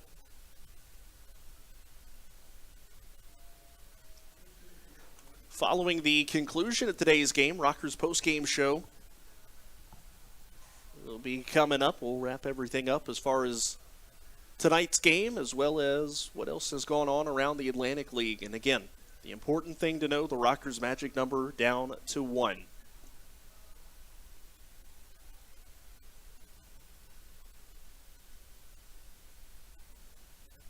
Godley ready. First pitch to DiSarcina. He'll take a fastball strike at the bottom of the zone, 0-1.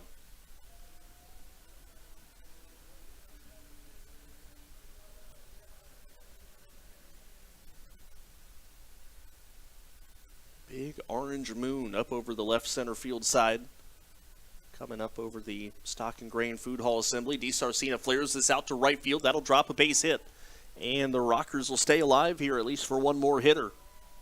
Opposite field. Base knock for DiSarcina. That'll bring up Giovanni Alfonso. Logan Moore heads to second base on the play. Alfonso 1 for 3.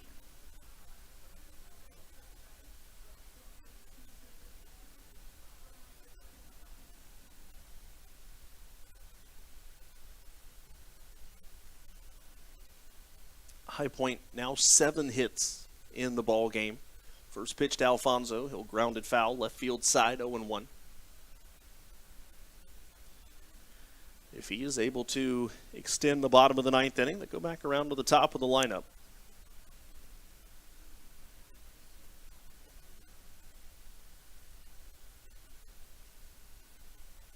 Oh, 1 coming. Godley fires up and in to Alfonso. And the count 1-1.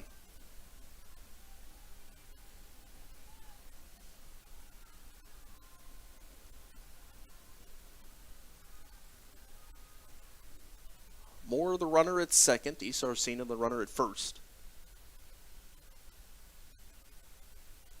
Godley fires the 1-1.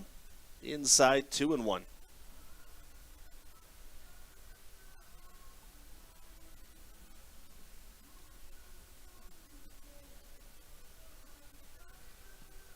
Kind of surprised, not as many pullovers and sweatshirts out in the crowd as I thought there might be tonight. Not a whole lot of the crowd left. Alfonso takes inside 3-1.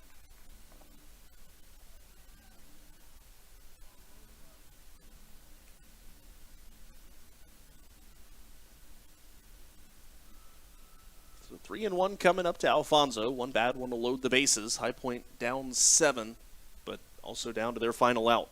Here's the 3-1, swing and a miss. Now they're down to their final strike.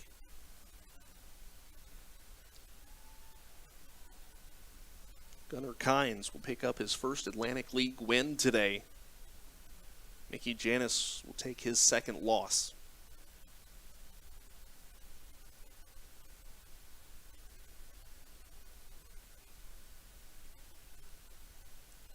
Godley comes set, payoff pitch to Alfonso.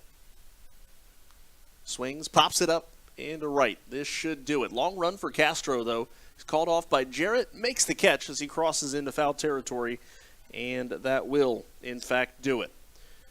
Well, the Rockers shaved the magic number down to 1, but they cannot clinch today. A 10-3 loss against Gastonia in the series opener which means we have to wait at least one more day to see if the High Point Rockers will be a participant in the postseason. Rockers postgame show coming up next on the Rockers Baseball Network.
Welcome into the Rockers postgame show on the Rockers Baseball Network. Gastonia takes game one of a three-game series, 10-3 your final score this afternoon. Well, for High Point, the big issue was just the fact that Gastonia was able to stack some runs early today. High Point got it down to within one at 2-1 and 3-2, but never really able to keep it much closer than that as the Honey Hunters pulled away by scoring twice in the first, once in the second, twice in the third and fourth before adding two more for good measure in the ninth inning today. Final line score 10 runs, 9 hits, no errors for Gastonia, 3 runs on 7 hits, and 2 errors for High Point. Winning pitcher today, Gunnar Kynes, picking up his first win for Gastonia. The losing pitcher, Mickey Janis, falls to 2-2. 3 hours and 22 minutes of game time today with 1,906 the announced attendance. One last look at the Atlantic League scoreboard. Staten Island defeats Wild Health today 4-1, so the Rockers' magic number down to 1, which means any High Point win or any Kentucky loss from here on out sends the Rockers to the postseason. Lancaster claims the North Division in the second half, taking down York 10-4. The Barnstormers will square off against the Southern Maryland Blue Crabs in the first round of the Atlantic League playoffs in the Northern Division Series. Speaking of Southern Maryland, they fall to Long Island today, 11-8, the final score in that one. Charleston and Lexington going to the top of the ninth inning, and the Dirty Birds have just broken an 8-8 tie. They now lead 10-8 in the top of the ninth inning. So where do we go tomorrow? 6:35 first pitch. Rockers pregame show begins at 6 o'clock if you can't make it. Gates open at 6 o'clock if you can. And again, for High Point, one win or one Gastonia loss sends the Rockers into the postseason. So the big story for High Point, yes, you didn't win tonight. You had a chance to clinch, but you're not out of it. It's not the end of the world. You got another shot to do it again tomorrow, and you have a shot to do it at home in front of the hometown fans. Time to hand out a game ball for today. I think we go. I'm going to give it to Kyle Mott. 3 innings of shutout relief today. Kyle Mott gives up a hit, walks 2, but strikes out 4. 3 shutout innings in his return to High Point after pitching for the New York Boulders for the last stretch of time, and thought he did a really nice job in his return back to High Point. So with that, it about wraps everything up on today's game. And again, we'll see you tomorrow. A big thank you to the Rockers Media Department, our fantastic camera operators, and our control room as well. Rockers ultimately, though, fall short today, 10-3, your final score. And they will try once again to grab that final postseason spot with a win tomorrow. Liam O'Sullivan, the starting pitcher tomorrow, against Alex Sanabia. Well, that'll wrap everything up for us from Truist Point here on a Tuesday night. Again, one last time, the final score, Gastonia 10 and High Point 3. This is Kendrick Fruits wishing you a rocking good night. This has been a presentation of High Point Rockers Baseball on the Rockers Baseball Network.